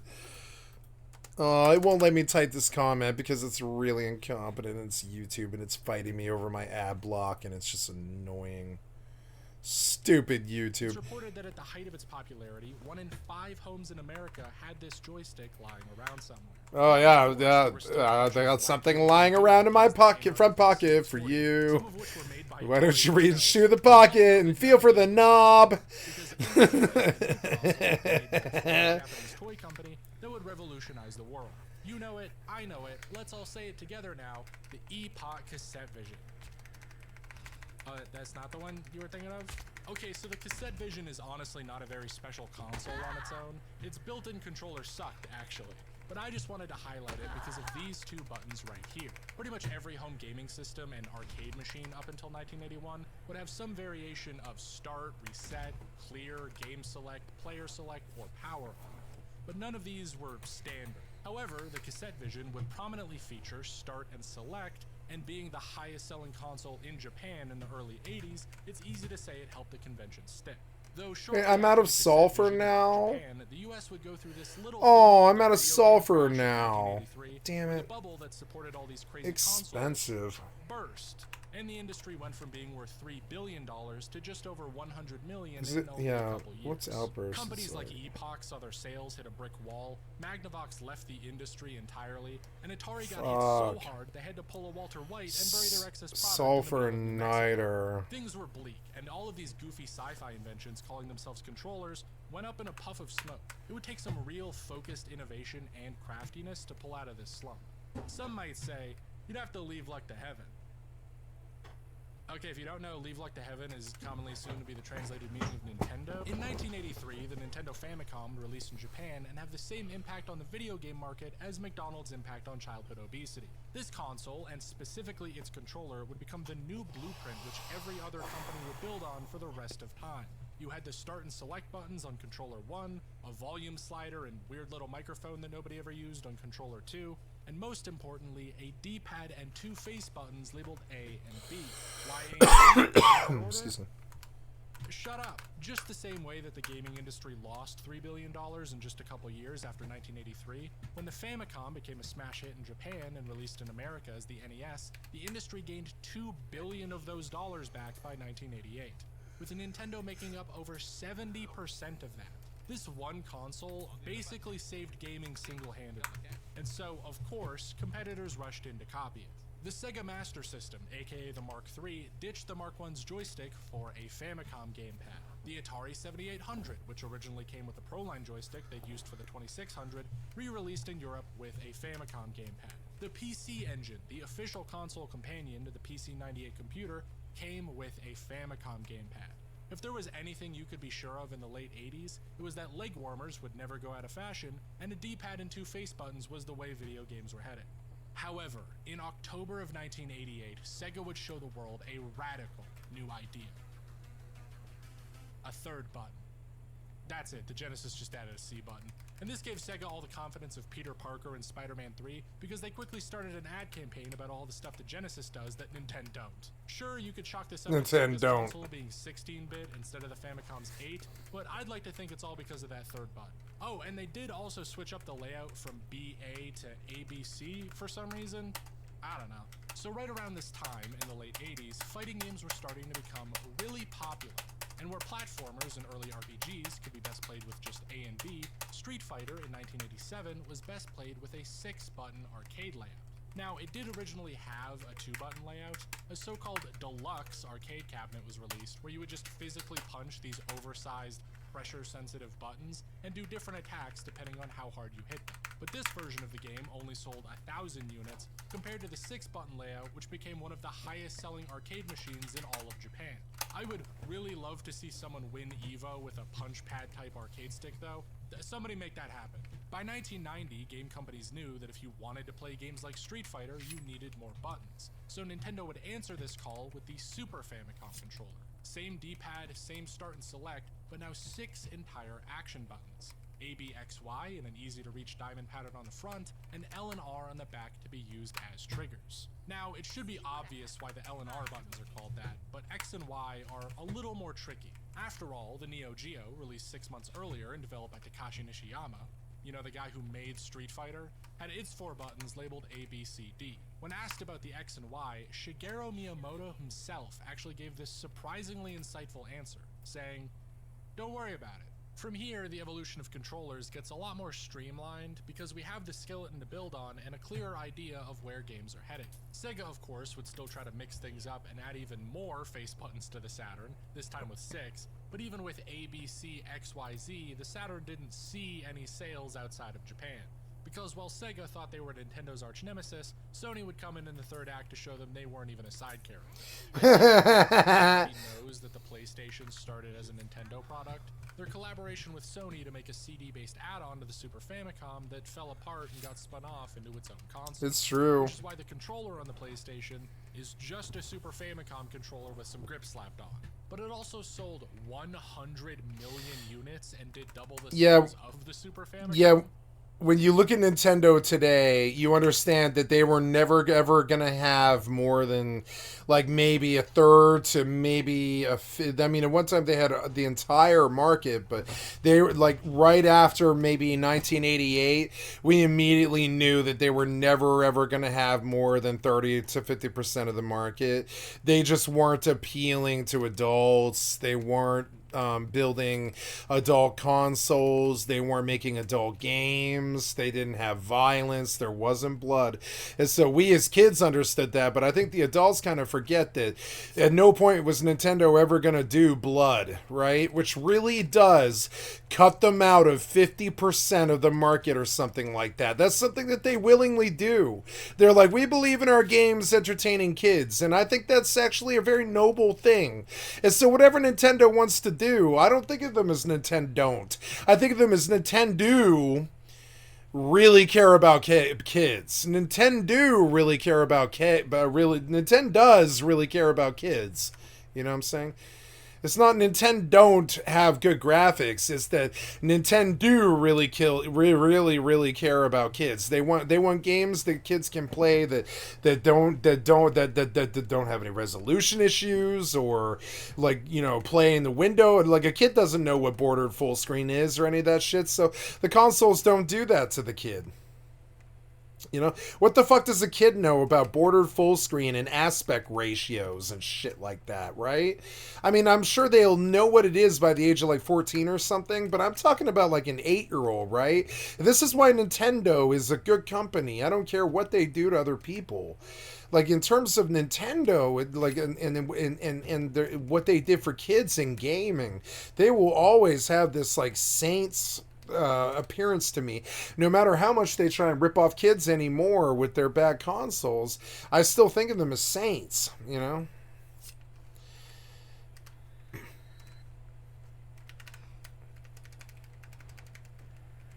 And they didn't really break from their strategy either. They just kept doing that. They just kept making shit for kids. They don't care very much about like how good Resident Evil did or Final Fantasy VII or any of that stuff. They don't care about that. They enjoy it when it happens. They really loved that Final Fantasy, you know, 6 was a good game, and that 7 was a good game. Or I'm sorry, that 5 and 6 were good Final Fantasies. They were on the Super Nintendo, the Super Famicom.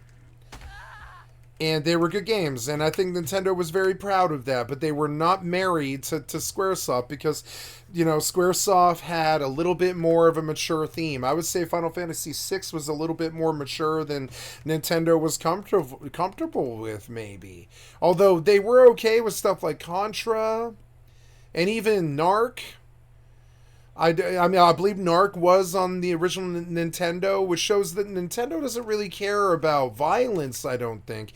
They just don't want themes that terrify kids. You know, what they don't want is getting, you know, emails from the parents saying, my kid can't sleep after seeing Bowser, right? They don't want that, so everything looks like clowns all the time. Contra doesn't look scary. It looks like some dude shooting little laser pellets. It's not really very violent, you know. People do die, and it is kind of a warlike game that was very violent and stuff. There was some violent games on the Nintendo, but I mean, like, it wasn't, you know, it wasn't ever, it was always video game violence. It was never this thing about adult themes ever, and Nintendo fought for a long time to maintain that higher ground where they kept saying, we don't do stuff for adults. We don't care if you build, and I actually kind of agree with them. They did not care that all the nerds my age built a fucking cult status out of stupid ass Smash Brothers Melee. Nintendo did not have sympathy to those fucking nerds, and I don't actually really do either. We were a bunch of like 20-year-old dudes to about 40-year-old dudes who were obsessed with ping pong and Smash Brothers.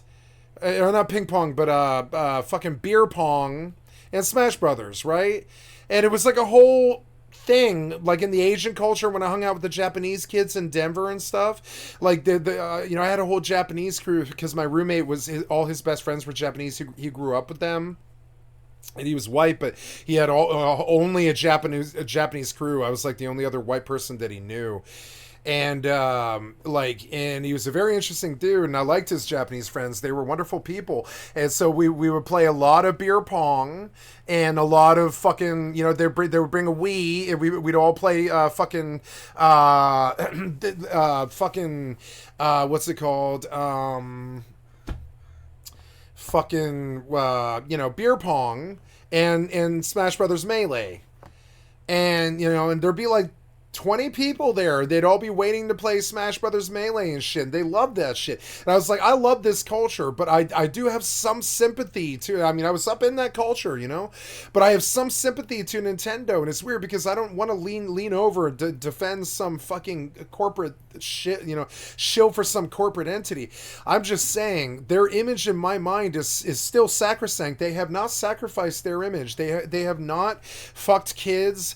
They have not, they've done pretty well, I would say. I would say their consoles are woefully hardware fucking under prepared. But the difference is, I don't think Nintendo sells Switches at a loss. I mean, I'm sorry, they sold Switches at a loss, but I don't think they sold any console before that at a loss. Do you understand? Which is why Nintendo's consoles always have bad graphics, because they didn't sell consoles at a loss. I don't think Miyamoto would be that stupid, honestly, like Xbox was. Xbox and Sony was surprisingly stupid for somebody of that culture, honestly, because technically I don't think you can honestly tell the boss that you're selling consoles at a loss and not get fired in Asian culture. Right? But somebody at Sony managed to do that, I guess. They told the boss, well, yeah, it's going to cost us $690 to produce the PlayStation 3. And we're going to sell it at $729. Or whatever. I mean, so that's what the PlayStation 2 was.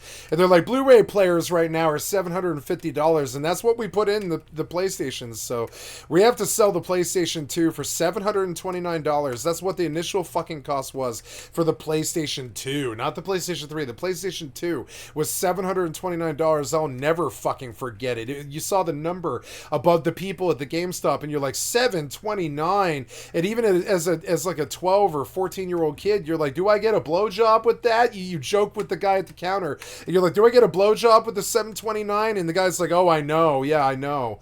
And you're like, $729, and he's like, yeah, I know. It's as if they don't want kids to play video games. And so I think Sony learned right away that they would be selling consoles at a fucking loss for a while.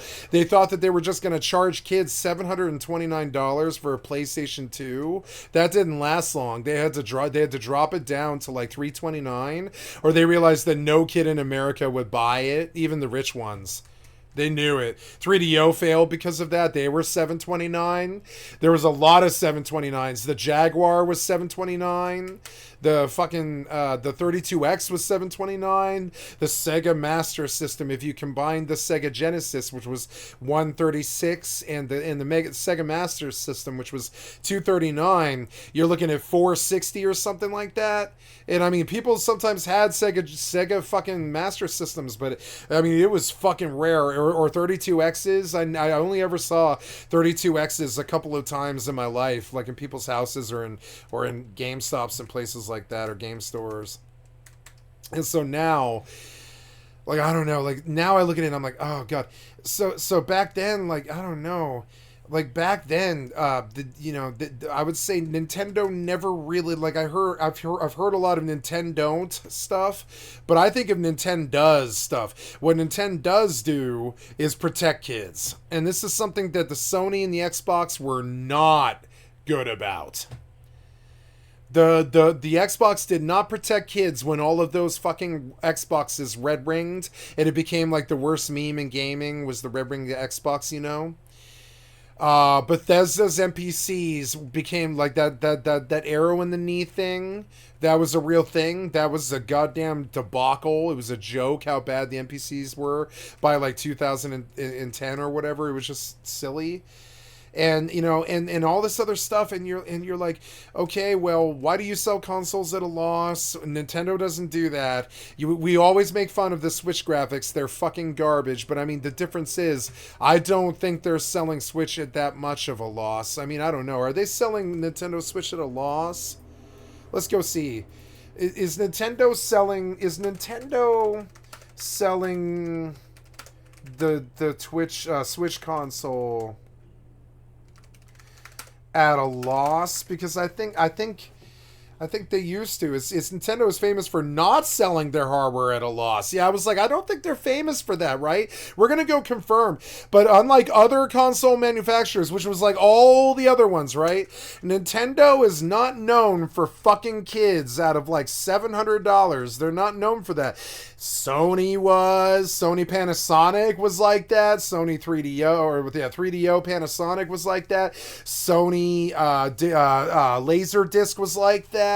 Sony was known for fucking kids and adults that like Blu-rays and Laserdiscs and stuff like that. They were known for that. They were known for fucking you on it and charging like $429 or shit like that. They were known for it.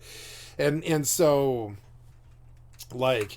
Not to say that Sony's bad. I like Sony like I like Nintendo, but I mean, I don't like, but I mean, Sony has a lot of skeletons in their fucking closet. Like, one of the main problems that I'm having right now is Sony like got hacked and my data got released to my stalkers. My data's on the internet.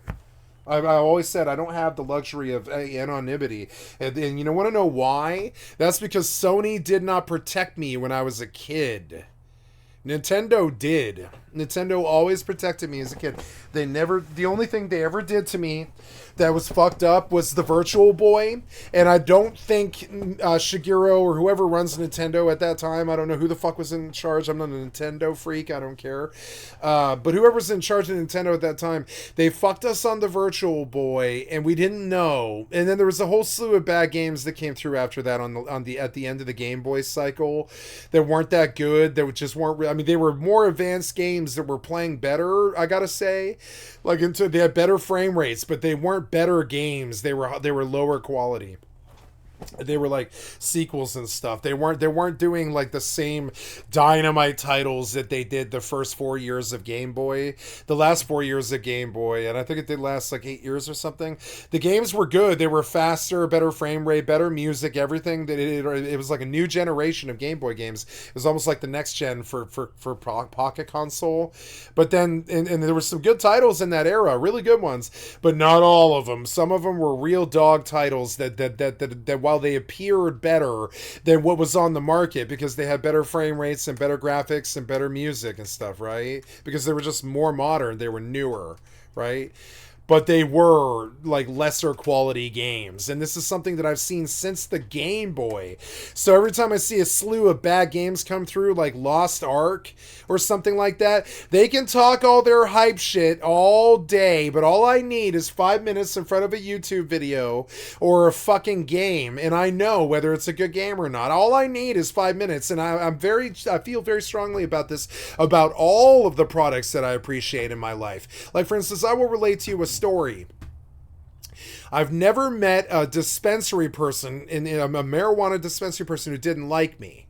Now, this is lately because I have good conversational skills because I'm a streamer and all this, and I can talk about, current stuff, and I can talk about the internet. They're like, wow, you know stuff about the internet and about YouTube and all this, and I'm like, yep, it's my job. And I'll talk about stuff that's going on in the internet, and they don't know like I do because they don't watch YouTube all day like I do. They have jobs and lives and shit, right? And so it's just kind of funny. One of the things I used to do to dispensaries is they would be like, okay, what do you want, indica or sativa? And I'd be like, I don't care. And they'd be like, you don't care? Often you'll get the response, you don't care, but they also aren't surprised. A lot of people don't care, but they're like, okay, you don't care. So then you're like, and then I'll tell them, and they're like, well, what do you want then? Right? They don't know what to pitch you because they don't know what you want, right? So you say, okay, lay out all of the bottles. And they're like, all of the bottles? And I'm like, yeah, whatever you're comfortable with doing, maybe 4 or 5 at a time. And I'm just like I'm doing lines of cocaine, I'm going to sniff each of your fucking bottles. And they'll let you do this. They don't mind this. They're like, promise not to touch the bottles, and I'm like, yes, I won't touch the bottles. I promise. I just want to smell. That's it. And they're like, you don't care what it looks like, and I'm like, no, lay out the bottles. And motherfucker, I am a motherfucking drug connoisseur. I know good drugs. I know pure dope. I know what pure heroin feels like, and I know what pure morphine feels like, and I know what pure cocaine feels like, and I know what pure methamphetamine feels like, and I know what the difference is when the shit is cut with the garbage, and I know what good marijuana is, and I know what good dank marijuana is. I've been spending $50 on an eighth of marijuana since I was 13 years old. I'm dead serious. Since I was 13 years old, I've spent $50 an eighth on marijuana. So I really knew the motherfucker by the time I was like 22. I knew marijuana the inside and out. Because that much money, if you're spending that much money, you need to know the insides and outs. You just do. And so I would have them lay out, and they think it's funny at first, and then they realize that I'm actually like a master. I'm not kidding. And I had them lay out the bottles, and I'm like, yeah, lay out the bottles. If you want to sell me a sack, you got to lay out the bottles. And they're like, really? I'm like, yes, I need to smell the dope. And they're like, you need to smell the dope? And I'm like, yeah, I got to smell this dope. And you can smell good dope. How else would you tell it? I mean, the looks are great. I mean, you can see little yellow hairs and purple flowers and shit. You can tell when marijuana is super fucking dank and good, like the cover of High Times magazine or whatever. But what I want to smell is the quality. And the quality of the marijuana is there in the smell of it. And I'm not a particularly olfactory person either. But I mean, I can smell good dope because I've known it all my life, and the more it smells like a goddamn skunk that you can't really handle without sneezing, the fucking better it is. And the more sour, and it smells like pussy, honestly. It smells like sour sweat pussy, kind of. It smells like sour sweat pussy, skunk. Like with a bit of, little bit of bait piss or something. It's like a little bit like that, and it's not an unpleasant smell if you appreciate it. It's just, but it is a strong smell, marijuana. It is. So, and then so I go down the line, and I go down the line, I'm like, ooh, no, too lemony. And then I'll tell them all the time, You're doing too much lemon or something like that. I'll tell them it's too sour. I'll be like, it's too sour, Diesel. Your strain is too sour. I can smell it. I'm like, too sour. Because when you want skunk, which sounds sour when you say it, but skunk is not sour. Skunk is acrid. It's like a stinging stench. It's like an acrid stinging stench. Skunky weed. It's not sour like lemon juice. It's acrid like oil or something like that. It's stronger than that. It's stronger. It's a chemical. It's a strong chemical, and it stinks really bad. And I'll go down, and they'll lay out like fucking 4 to 10 jars that they trust me. If they know who I am and they've met me before, they don't care. They'll lay out the goddamn 20 jars all at once. They love doing that shit. They don't care. That's their job. They're standing there getting paid $20 to flip jars. They don't care. And so they're like bartenders. They go ding, ding, ding, ding, ding, ding, ding. And they know who I am, and I know who they are, and they love me, and I blow too much money there. And I go all the way down the fucking line. Now, somewhere around 2017, I just stopped buying bud entirely, and I went electronic with the hash oil, right? Somewhere around like 2020, I just stopped smoking weed for 7 years, and when I started picking it back up again, it was like, well, no, I didn't smoke weed I really didn't smoke weed for like 7 years. It was from like 2015 till 2022. I did not smoke weed. Not for 7 years. I was on probation, and I just couldn't. I didn't. So, but before probation, right before probation, there was the dispensaries had opened, and right after, I learned, and I also had a lot of friends take me all the time and tell me and teach me all their secrets and everything. And they're like, the smell, right? I had hippie friends who were like, you can tell, people are going to tell you how good marijuana is all day, and they're going to tell them how much hairs it has and how much powder and kefir it has and all this stuff. And it's this dank marijuana, but all you need to do is smell it to understand how fresh it is, how high it's going to get you, how strong in the THC it is. The THC stinks like skunk pussy, and if you can't smell it, you're an idiot. And if you can't go down the bottles and smell what smells skunky and what doesn't, you can't tell what is good marijuana, what isn't, and you're just going to lose your money. And so the hippies taught me that. Like the girl down, Jenny, the hippie down the street from my friend Jason's house, when I was like 14, we used to go down to her house to smoke bowls of marijuana with her Grateful Dead parents when I was like 14 and shit, skateboarder. And, you know, and we'd go down to Jenny's house, the hippie girl, and she would teach us the difference about how to tell what good marijuana was and stuff like that. And I've never forgotten, right? This is something a Colorado person should know. And so, and so I'll pick my acrid, like skunk smelling weed, and they're like, wow, that's our one that we never sell. And I'm like, yeah, well, the people don't know how good it is. And they're like, you know, you're right. They don't know how good that strain is. I've heard that one a bunch before. Yeah, well, then I'll tell them, I'll be like, well, they don't know how good it is then, because I can smell it. Like, right? And they're like, yes, you can smell it. You just put the nose in the bottle and smelled it and told me. And they're like, yes, I believe that is actually our strongest strain. They'll tell you right to your face. They're like, yeah, nobody buys it, but that's our strongest strain. And I'm like, yeah, I know. I can smell it. It's something you can't hide. And once you understand this little thing about life, you can understand that there's a quality level to everything in life. And if you can ask for it, and you aren't always going to get it, but you should know the difference. You should know the difference. If you're going to buy something, you should know the difference between poor quality and high quality, and looks can be deceiving. Like, okay, I have outran sport bikes with my crappy Subaru 1994 Impreza, right? Now, nobody thinks that an Impreza will haul 105 goddamn miles per hour pretty fucking fast. Nobody thinks that it can. But it's actually a genuinely fucking good Japanese car with a good motor. It's not an amazing motor. It's a V6 or V4, whatever those are, V4s or whatever. But it's not an amazing motor, but it has power, and it's a good tranny, and and Subarus are good. They have good trannies. They're well made.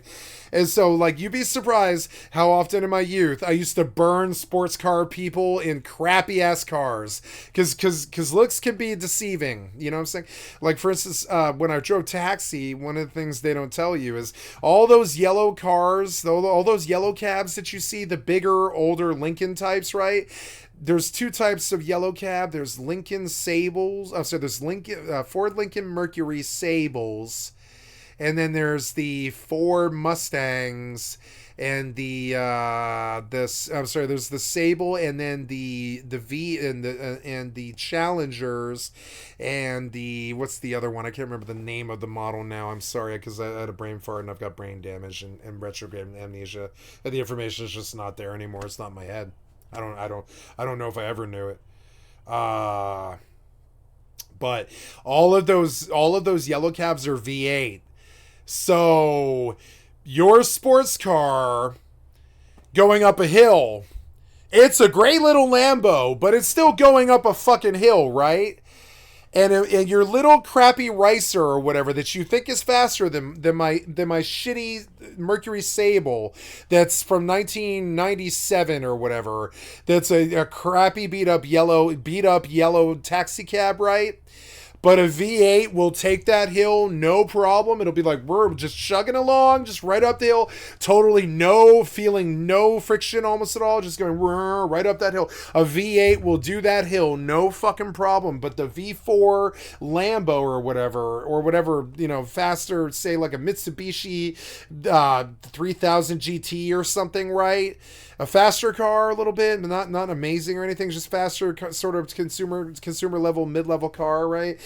Which one's going to win? The crappy old yellow cab or the Mitsubishi 3000 GT? It's going to be the Mitsubishi 3000 GT on a flat ground, right? But on a hill, a yellow cab will beat will beat all the cars on the road, because it's the only thing there with a V8. And so if I ever buy a car again, I'll either buy a V8 because I don't like hills and crappy cars. It's actually kind of annoying. It annoys the hell out of me. I'm like, this car cannot handle this fucking hill. And where I live, there's a lot of hills, right? And a lot of shit. So either in Colorado or here, there's a lot of fucking, there's a lot of hills. So, so now I think I want power. These days, when I was young, I wanted speed, but these days I want power. You'd be surprised how much more power there is in those older cars.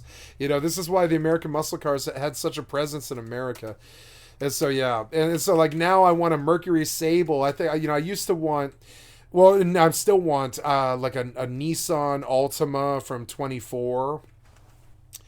I want a car now, and I want a Nissan Altima 2024.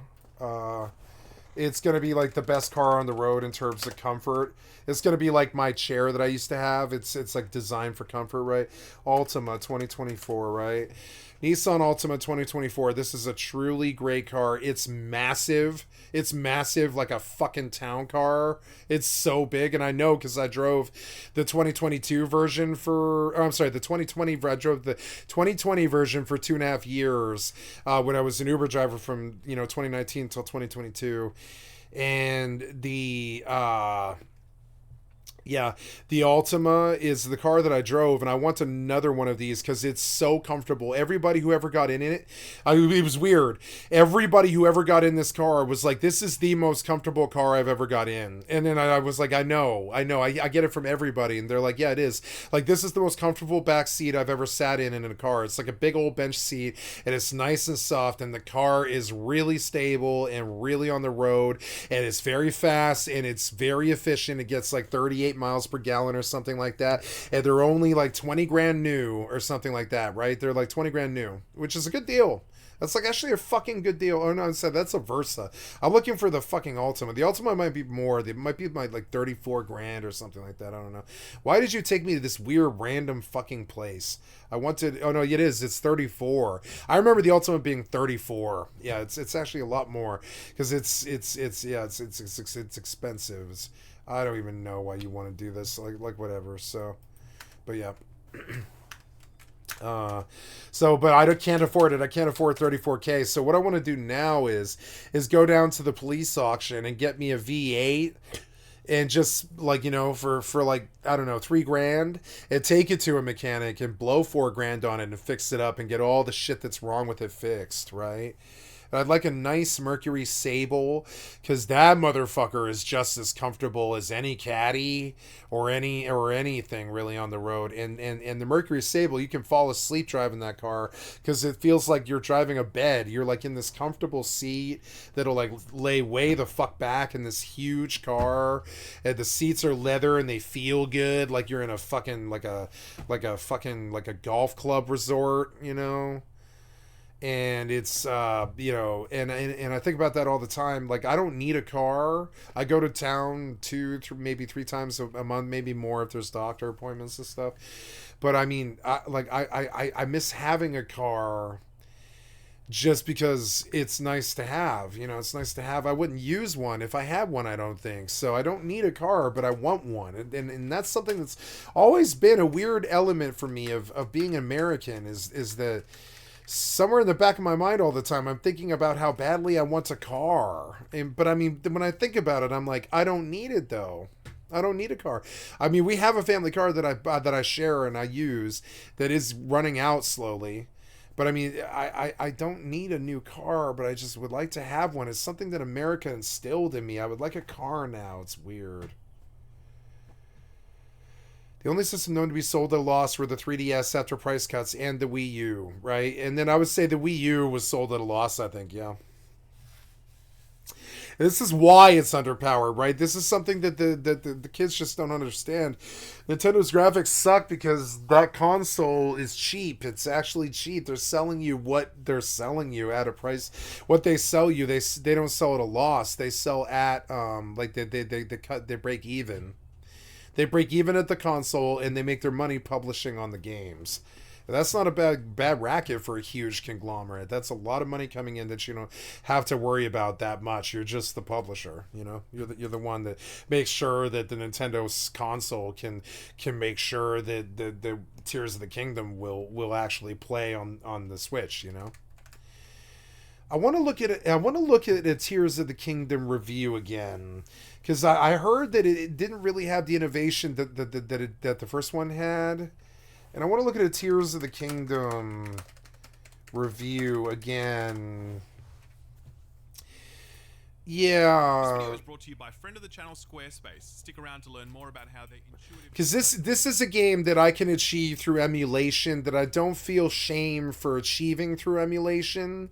Now, I've never owned a Switch or the Zelda games on the Switch, so that feels kind of cricket to me. So I suppose emulation does feel too dirty to me still, but I would not mind to emulate Tears of the Kingdom if it was good. The problem is you have to get a Switch controller and sync it to your fucking PC. And I think you can even get the 6-axis and turn your PC into a Switch. I don't think that's technically. I think Dolphin can do that. I'm fairly sure. And I actually looked into it for a great deal for a while. I had this fantasy of fishing on Final Fantasy XI with my Wii remote, and using the 6-axis functions to do the left and right on the fishing, so it felt like I was fishing. It'd be like do it on stream, like on a Wii remote, right? I think that would be fun. But it's a lot of money. It's hard to get a Wii remote that works. They're old games that you don't really want to play all the time every day. So doing all the work to reach them is sort of like the grass is always greener on the way there, but when you get there, you're like, why did I do all this work and pay all this money to try and reach something that isn't even that interesting? But I thought that maybe a Wii remote with a laser detector on the top of my monitor might actually make my job a little bit cooler if I could play some of the stuff that I do that's sort of menial. Like you know what I wanted to do was New World. I thought New World on a Wii remote might be really fucking good. You know, like really genuinely fun. And so I thought about that and I priced it, and it was like, I think it was like $85. I think it was like $85 for the controller, for the proper Wii controller and the laser detector, which is like $20. It's like $65 for the controller and $20 for the laser detector. And I was like, what can I do with that Wii remote? I can play New World with it. I can fish in Rust with it. I think. Let me think about that. Yeah, I can fish in Rust with it. I think it would be kind of hard. No, it's 3 buttons. I can fish and Rust with it. I think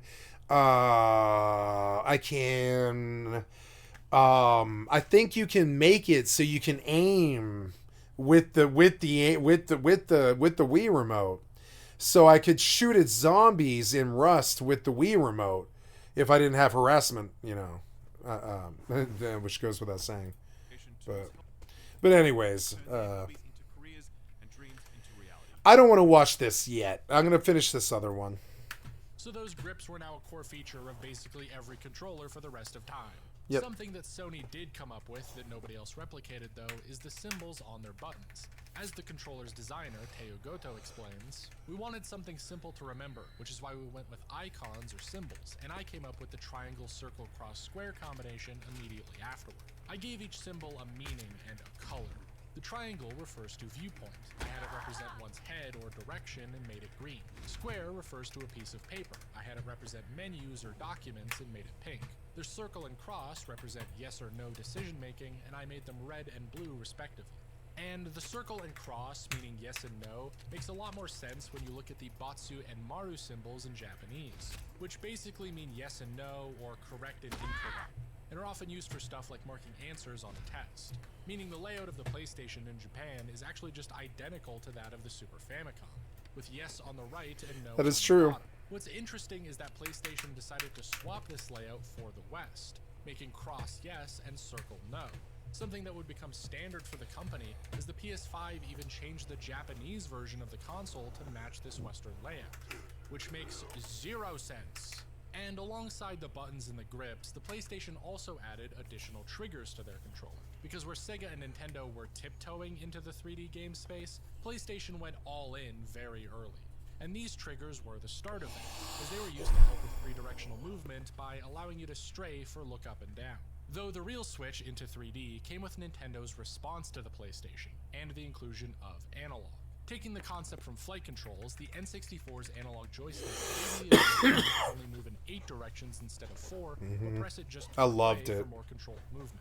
The N64 also did a lot of other really weird shit, because alongside shaping itself so Aquaman could use it as a weapon, it moved B and A around so B was on top, then replaced X and Y with 4 C buttons, and removed select entirely. The controller's third leg also meant a third trigger, which Nintendo called the Z button. This would definitely suggest that Nintendo was taking notes from Sega, having a layout way closer to the Saturn, even down to the C and Z buttons and no select. Though the other more clear inspiration was the Virtual Boy of all things, because that controller also had grips and 2 D-pads for It was additional so control. terrible. Now this is where we make that... You know, even as a kid, I thought that the Virtual Boy controller looked like a dildo. I was like, this thing looks unnaturally bad. Look at this controller. It looks like a dildo. It literally is so weird looking. Do you see it? This was the worst controller ever made. They did fuck kids with the Virtual Boy. They did fuck them. I was one of them. This piece of shit controller, it felt good when you used it, but it was a terrible controller though. It was really bad. Genuinely bad. And the N64 controller was also incredibly fucking bad as well. The N64 controller was a special level of bad, because I don't know if you guys ever used a 64 controller, but they had these buttons instead of a stick. So, understand, most controllers have 2 sticks, right? But the 64, it was like you had your left, it was like you would hold the center of the controller and use the stick to control your character, and you would use your yellow buttons on the right side, see the yellow buttons on the right side there, to tilt your character's head up and down, because the yellow buttons were actually the right stick. And they didn't know to do 2 sticks. They just couldn't conceive of doing 2 sticks, which is, I don't really understand why, because I mean, vision, like with a mouse and a keyboard, is like WSAD is walking and moving your head around is the mouse. Why would you not have 2 sticks? But the 64 controller was so mad bad that it offended me the second that I ever touched one, and it still offends me now to this day. The 4 buttons were so goddamn annoying. And so if you were good at GoldenEye, that meant that you were good at tilting your character's head around with buttons. And so people literally back in the day, some people used to be better at GoldenEye than me because they were literally left-handed and inverted. So they could move their character's head around with their left thumb, right? And so they would kick my fucking ass on GoldenEye. They would kick my ass. They were doing like flick shots back in the 64 era and shit, because they actually had full-blown movement of their fucking head.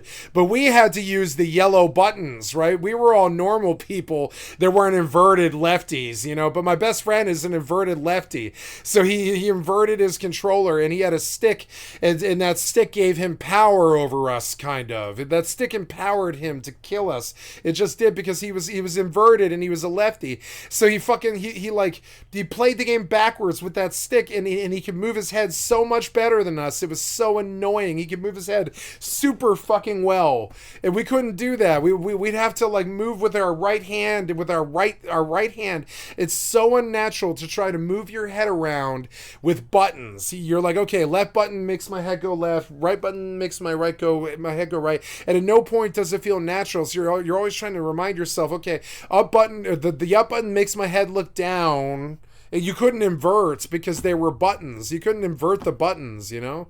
So it was so bad. This controller was like its own form of anal torture. It was like the most terrible controller ever made. I would say that Virtual Boy is a close contender. It wasn't as bad as this though. This was really bad. This was like the worst controller hands down ever made. And it's weird because I adore this controller. I love it with all my heart. I know it inside and out. I know all the problems with it. I know everything that it can do. The D-pad in particular is still a really strong D-pad. If you were to pick up a 64 controller from 20 years ago, it doesn't matter. This D-pad is fucking solid. It's like fucking solid. But the problem is they put a big horn on the fucking controller. Way too big.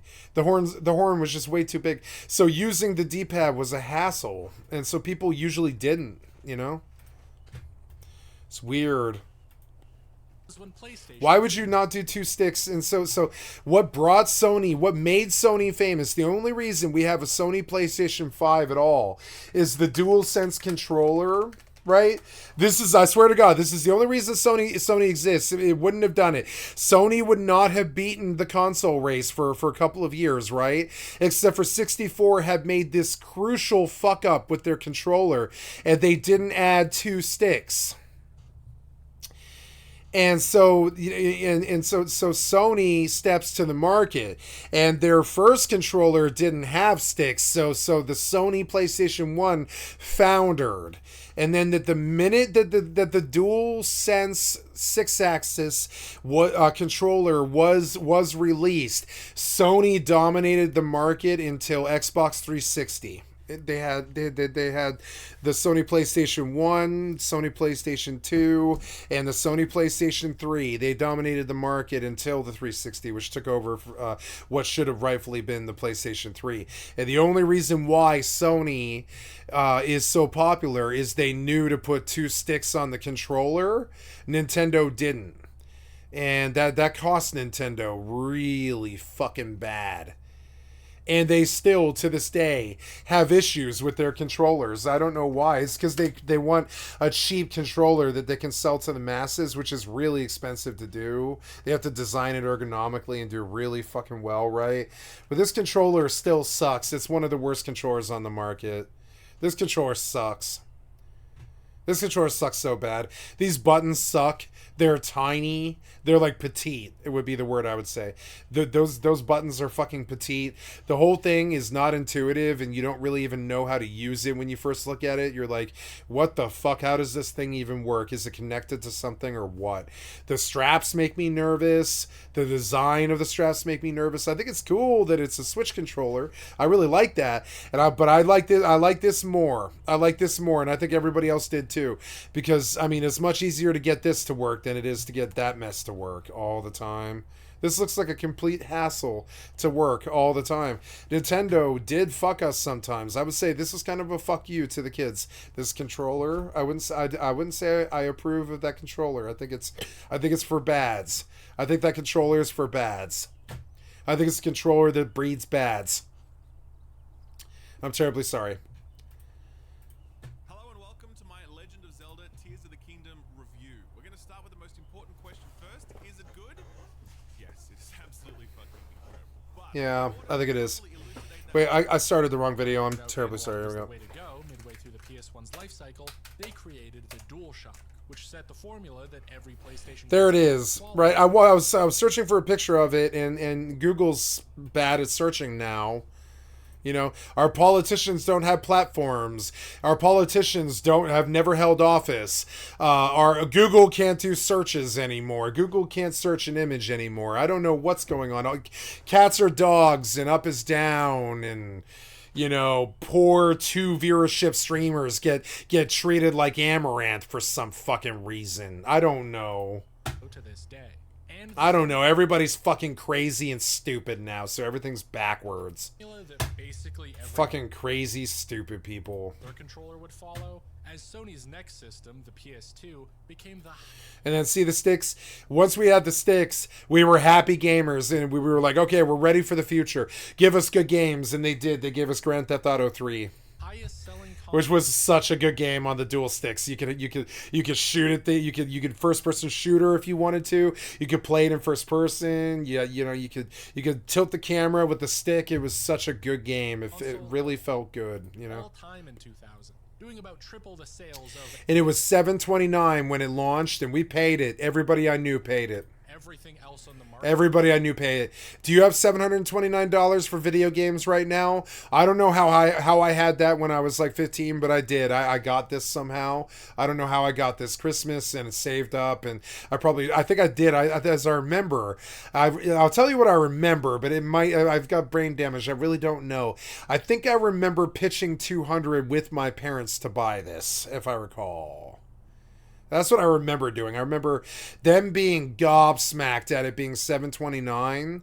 So I was like, okay, I'll buy it used at $5.50. And they were like, okay. And then I was like, I'll pitch 200. Well, that was my mom. I mean, it was just my mom. She was a single parent at that point. My dad was gone. And she was like, okay. And I was like, I'll pitch 200. I'll work all summer and I'll pitch 200. How's that? And she was like, yeah, we'll get you a PlayStation 2 for Christmas. Yeah. And I think that's, as I recall, when I was like 15, I got a PlayStation 2 for Christmas. Yeah, I love my mom. She was a saint. I don't believe she ever broke a law in her life. I don't believe she ever did a drug in her life. I don't believe she ever crossed anybody or stole anything. I mean, I think she would qualify for a saint. I don't think she ever. I mean, she's done some things, but not like ever to harm anybody, but out of desperation when she was dirt poor, never anything that harmed anybody. Gamepad is still technically more influential, but the DualShock My mother's a is saint, close second. Because every modern controller is basically just I'm pretty much the opposite of her. Like dear God, on it. Two I'm the devil's cabana boy. analog sticks, analog triggers, If it's fun, I don't care. I'm doing it. clickable L3 and R3 buttons. They even went overboard and made the face buttons pressure sensitive too, which has never been used well in a game ever, and I will die on that hill. Though, Yep. while Sony was making all the big obvious developments, what happened at Sega was arguably much more interesting. Because with the release of the N64 happening during the Saturn's lifetime, the team quickly tried to counter with an analog controller of their own. Specifically, the 3D pad that coincided with the release of Knights. It had all the basic features of the N64 controller in an equally strange circle layout, and though it didn't have full analog capabilities, you had to switch between using the D-pad or the stick, it did put the stick up above the D-pad, which might seem strangely familiar. Fast forward a couple years to 1999, and the Dreamcast would release with that old 3D pad at the core of its controller's design. It also had a slot to put in memory cartridges with screens on them, and for once in Sega's life removed buttons from their competitor's design, settling on a colorful ABXY layout that might also seem strangely familiar. The Dreamcast did not sell well though, and Sega was pretty much on their last legs at this point. Having been completely overtaken by Sony and Nintendo, the team actually looked to Microsoft of all places for help. Hearing that they were developing a new console, Sega chairman Isao Okawa reportedly asked Bill Gates personally to add some form of cross-functionality between their systems. And while the negotiations ended up falling apart and Sega's hardware branch went under, the Xbox would release a few years later with a suspiciously Dreamcast-shaped controller. Or really, it's not suspicious at all. The early prototype designs for the Xbox Duke straight up ripped off Sega, because, quote, apparently the designer's kids had a Dreamcast. And even if you had no idea there was a direct connection, I think you could pretty easily tell just by looking at the controllers that Microsoft was taking obvious inspiration. The most important inspirations being that colorful ABXY layout and a left analog stick above the D-pad. And that's kind of it for the major history. PlayStation would continue innovating on the DualShock all the way up to the PS5 with its DualSense controller. The original Xbox Duke was considered way too big for people's hands and got redesigned in Japan to be more ergonomic. Then after that, Microsoft also just iterated on their new design up until the Xbox One X, Series X2, X-Men United, or whatever console we're currently on. In 2013, the Ouya controller came out, And Nintendo, well, they just kept doing weird shit. The GameCube came out in a time when dual analog sticks weren't quite the norm yet, so it still had a weird C stick on the right and only 3 triggers. And they also brought X and Y back, but moved them to orbit around the A button. The Wii also made huge changes, putting B on the back as a trigger and then adding 1 and 2 as extra buttons. But as weird as this controller had to be to accommodate motion controls, it was also accompanied by the Wii Classic controller, which later became the Pro Controller series, which are just DualShocks with Super Famicom buttons. Really, the only major thing to change for modern controllers in terms of button layouts was also the first thing that ever became a standard, start and select. Because years after every console adopted these buttons into their controller, the words themselves kinda stopped having meaning. Originally coming from arcade machines and early computers, they didn't have any direct use in modern games. This guy's actually a really good really good content creator. Press select to select something. And even the Xbox's back button that they had since the Duke was kind of a holdover. So starting with the PS4, Sony decided to spice things up a little, changing the buttons to share and options, but also adding a clickable trackpad that gained all the functionality of the old select button. The Xbox One and PS5 then just added weird hieroglyphs. I don't know what these are supposed to be, but they basically act as start and select alongside some third button usually meant for sharing things online. Because, hey, social media has existed for almost 2 decades now, might as well add a button for that. So now, in the year of our Lord, 2024, we come back around to those 3 major controllers from 3 major competitors that are all incredibly similar in design, but as we found out, actually have complex, interconnected histories. Nintendo's current face button layout is still the same as the Super Famicom. PlayStation took that Super Famicom layout and created their own symbols to parallel it, and Xbox's face buttons can be traced all the way back to the Sega Saturn. All of these controllers have clickable dual analog sticks and triggers like the DualShock. They all have menu buttons like the Cassette Vision that they all changed into their own symbols after start and select fell out of fashion. And starting with the PS3 and Xbox 360, they even added little logo buttons to take you back to the home screen. So that's it, the complete explanation for the layout of modern video game controllers. I think it all fits together quite nicely. We have a good idea where everything came from, and this video was pretty quick and easy for me to make. Right at the end here, I only really have one small question that I still want to answer. Why the fuck did Nintendo label their buttons backwards? I don't know. We asked it all of our lives. We were like, why are these goddamn buttons backwards? Why didn't you do 2 sticks? It's like this often, guys. The analogy that I used the first 2 years of my stream was they like to make Lambos, but they don't know shit about steering wheels, right? They make a good-ass Lambo, but they don't know shit about steering wheels, is the analogy that I use, because that's how Nintendo was. You didn't have 2 sticks on the controller, and the goddamn buttons were backwards. They were the greatest goddamn company in video game history. They started it all. But they don't know how to make a controller for shit. They don't know how to make a controller on their own console. I don't understand it. They don't know how to make a controller. They can make all those games and all that publishing and all in that huge company and all those, Nintendo of America and all this other stuff. They can make all these conglomerates and they can sell and they can feed all these kids and they can make all these games, but they can't make a controller. And it's the exact same thing as making a super good Lamborghini, but not knowing how to make a steering wheel. So what good's the goddamn Lamborghini if you can't make a good steering wheel? What good is a Nintendo console if the controller is garbage? It's the exact same metaphor. Do you hear it? What good is a goddamn Lamborghini with a worthless steering wheel? Kind of like Microsoft Windows. What good is an operating system if it doesn't work? Like, I mean, when I think of operating systems, I want to think of how do I stump it? I can't think of a way to stump it. I can't get it to bug. It does everything I ever needed to do. That's when I want to think about Windows, but I don't. I think, how is it going to break today? So I'm just like, I don't know. Like, it's weird. Like a lot of one of the big problems with the triple anus and all of the meritocracy and the fucking the monopoly and the oligopoly and all the fucking the fucking syndicate fucking tech giants is that they're often really super fucking good at making Lamborghinis, but not steering wheels. Not steering wheels. Backwards button problem. It's not a conspiracy. They're fucking stupid and they put the buttons on backwards when they were designing the controller. I don't know why.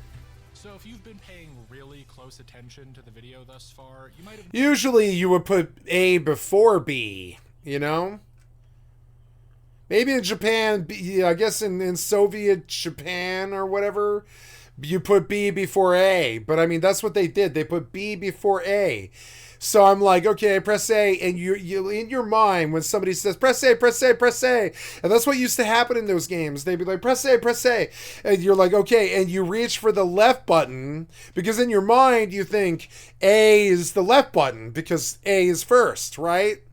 And on a controller, you would think of it as left to right is A, B, C, D, just like when you're reading an alphabet or something. You know, you would do, if you're writing an alphabet, you go A, B, C, D, and you read from left to right, right? That's how English works. You read from left to right. That's how that works, right?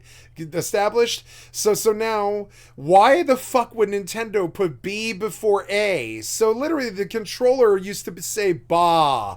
I literally remember I used to look at my friends when I just died or something, and I had the controller in my hands. I looked down at the buttons on the controller and I look at them. I remember when I was young, I used to do this a lot. I used to be like "ba," and they're like, "Why do you say ba?" And I'll be like, "Because it says ba." And they're like, why?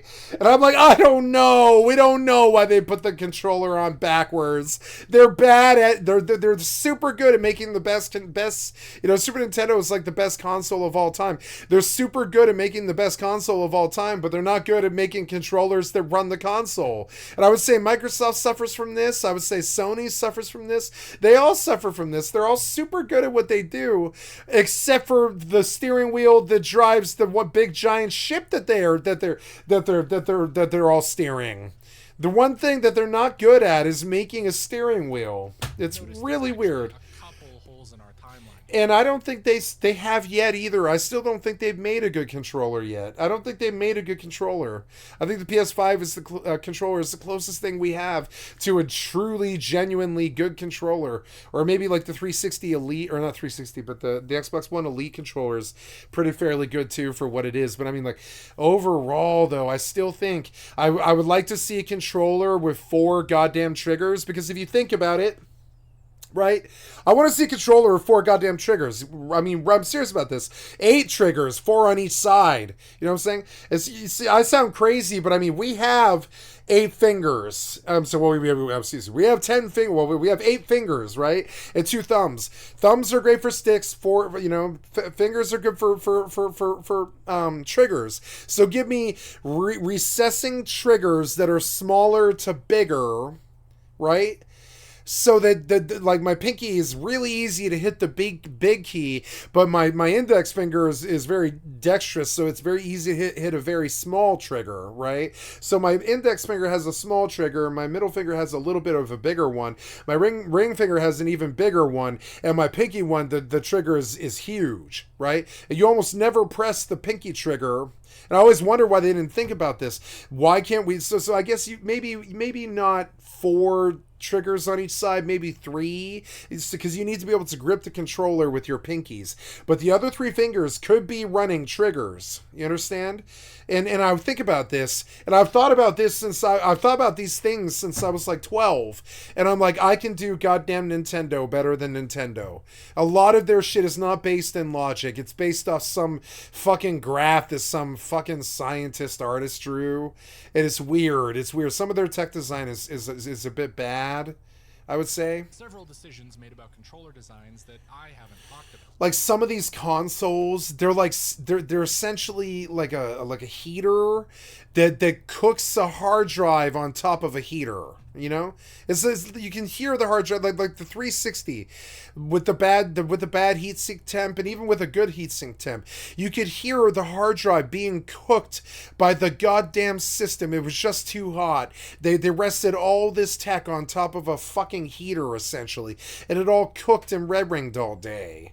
It was a system that ran too hot, and we all knew it. You could hear that drive in there spinning way too fucking loud and way too fucking long, and way too fucking fast, and all day the drive is just spinning trying to run the game, and underneath it is all the other shit: the video card, the RAM, the fucking the hard drive, all that stuff. It's all there, right underneath the fucking CD tray is the hard drive cooking the CD tray and the disc and the fucking system all at once, like some kind of easy bake oven with an expensive $350 chip on top of it that's slowly baking in the fucking easy bake oven. That's what that 360 was like. It was like a heat disaster.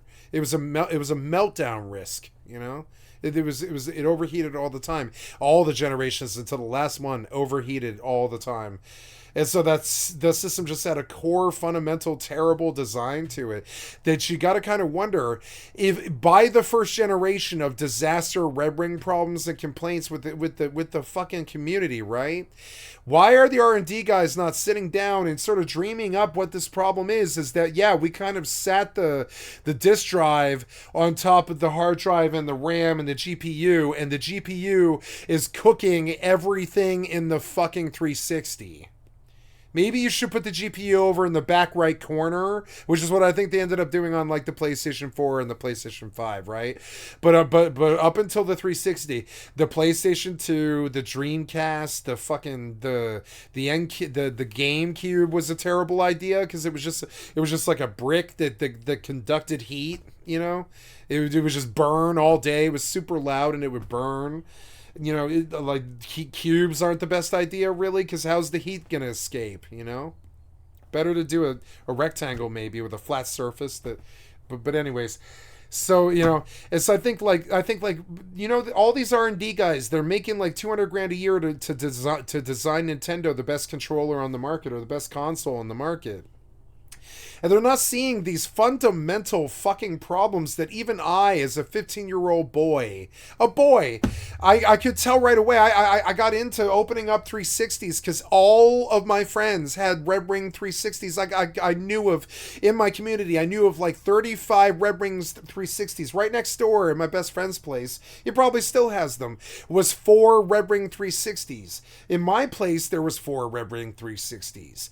In my other friends, there was like 2 to 3 Red Ring 360s. All my best friends had 2 to 3 Red Ring 360s. We all had opened 360s before.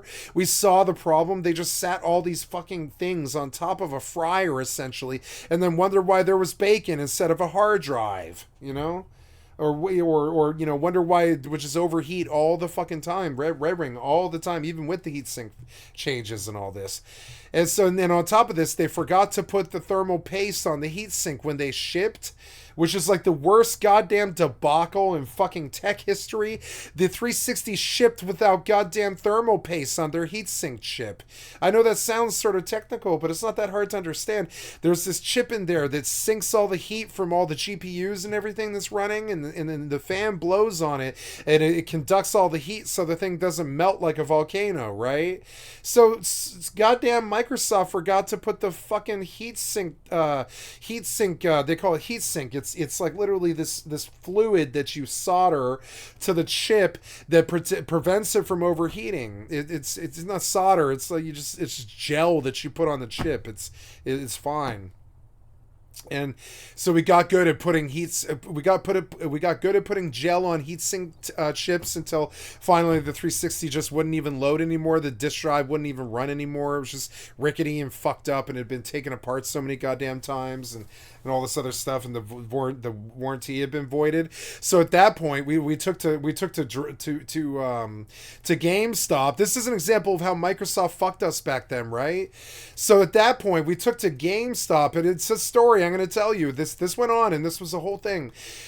At that point, at the GameStop, we took our 360s to the GameStop. We felt burned by both the GameStop and Microsoft. So we told them, we just bought these consoles and they're fucking red ringed and you have to replace them. You can't fuck us like this. We're kids.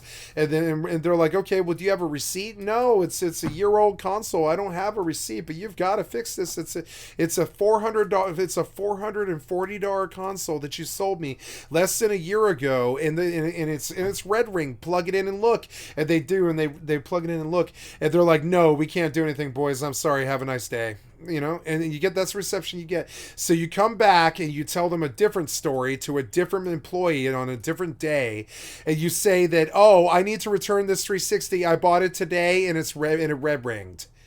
And they're like, oh, really? Yeah. And you would dummy up fucking like receipts, whatever you had to do. You would white out receipts if you had to. Whatever you had to do.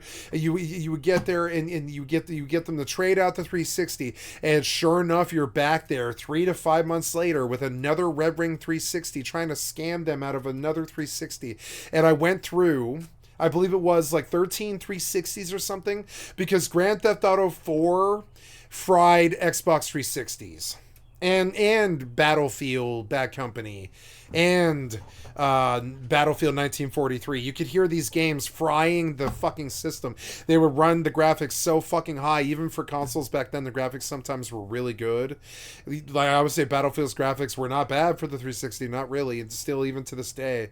And so it would cook the system. It would just cook in its own juices, especially if they ship without the heat sink, you know, without the heat gel paste on the heat sink, you know.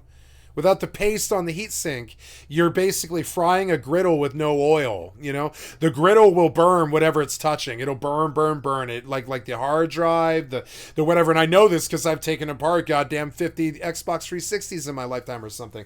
And you wonder why I yell about Microsoft all the fucking time, you know? And that was just so I could play Grand Theft Auto 4.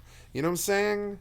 Fucked up, you know what I'm saying? And the PlayStation 2 was the exact same way. For about 10 years, they burned us with consoles for thousands. I'm talking like $10,000 or something like that. For all those Xbox 360s and all those PlayStations at $440 to $729 a pop, they burned every kid I knew for like between $3 to $5 grand to $10 grand if you were bad like me.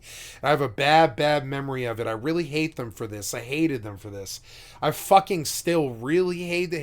It's not the core of the problem, but you know, that's Windows. But I mean, like, but if you ignore Windows and you look at just the treatment from Microsoft when I was a child, I don't know why it's still a company, frankly.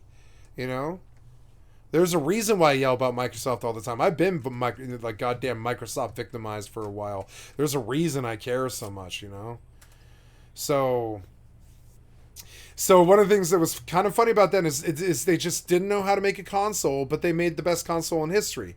They didn't know how to make a controller, but they had 3,000 games.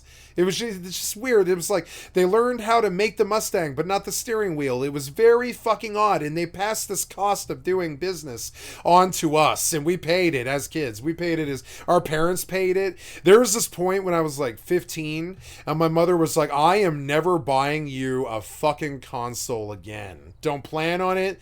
Don't think I'm giving you any more money. Don't think that I'm getting you another 360. I'm not getting you another PlayStation 2. They're obviously selling you these crappy systems that just break, and you guys obviously play them too much. And she was like, I'm not ever buying you a console again. And she was right about that. She never did. She never ever supported my habit ever again. Around the age of 17, she was like, I am done watching them fuck you in the ass on consoles and having me pay for it. She's like, I was done. And that was my mother's goddamn response to it. And I don't really blame her, you know? I don't blame that response. She was like, no, we have spent so much money on consoles in the last 2 years. That was like between the ages of 14 and 16. I think I spent something like $4,000 on three PS2s and 4 Xbox 360s in like a 4 or 5 year period or something. It was like a 4 or 5 year period. There was this point where I just full-blown robbed the GameStop. I'll be honest about it. I'm way past the statute on that. There was this point where I fucking just robbed the GameStop. I felt so goddamn mistreated by them, you know. You know, I'm straight up did. I worked there. We worked like a gambling or not gambling, but it was a kind of gambling because will they catch us? Because we were giving out discounts to every single one of our fucking friends. We were hustling GameStop because they fucked us so bad on consoles. Everybody I knew that I considered GameStop like open season. They were like an enemy to me for a little while. I went in and I took a job there because my best friend was a manager there, and we cased the joint and we fixed them up and we like sold fucking pre reservations on PlayStation consoles and stuff for like $50 a pop and shit like this. We were corrupt, but we felt that we had been mistreated by the genre, by the whole industry. The whole industry treated us so fucking bad. I did not mind taking games home and like from the GameStop and just scratching up the discs. I didn't care. I would steal games. I just straight up one for you, one for me, one for you, one for me. I just, you know, it was like I get one for my backpack, one for the store, one for the backpack, one for the store. I was so bad when I worked there because I was like, nah, man, after what Xbox did, and GameStop suffered from this. GameStop had a lot of child thieves just stealing from the store. I know because I dealt with them all the time. I knew every trick there was in the book. Like, for instance, all you had to do to get a free PC game is go to the PC section where the nerd working the counter can't see you. Because nobody has a PC section by the counter. The PC section is never used. So the PC section is always in the fucking back somewhere. So you go back to the PC section, you slice the sticker, you get in there, and you like take a picture of the CD code with your fucking crappy Nokia cell phone.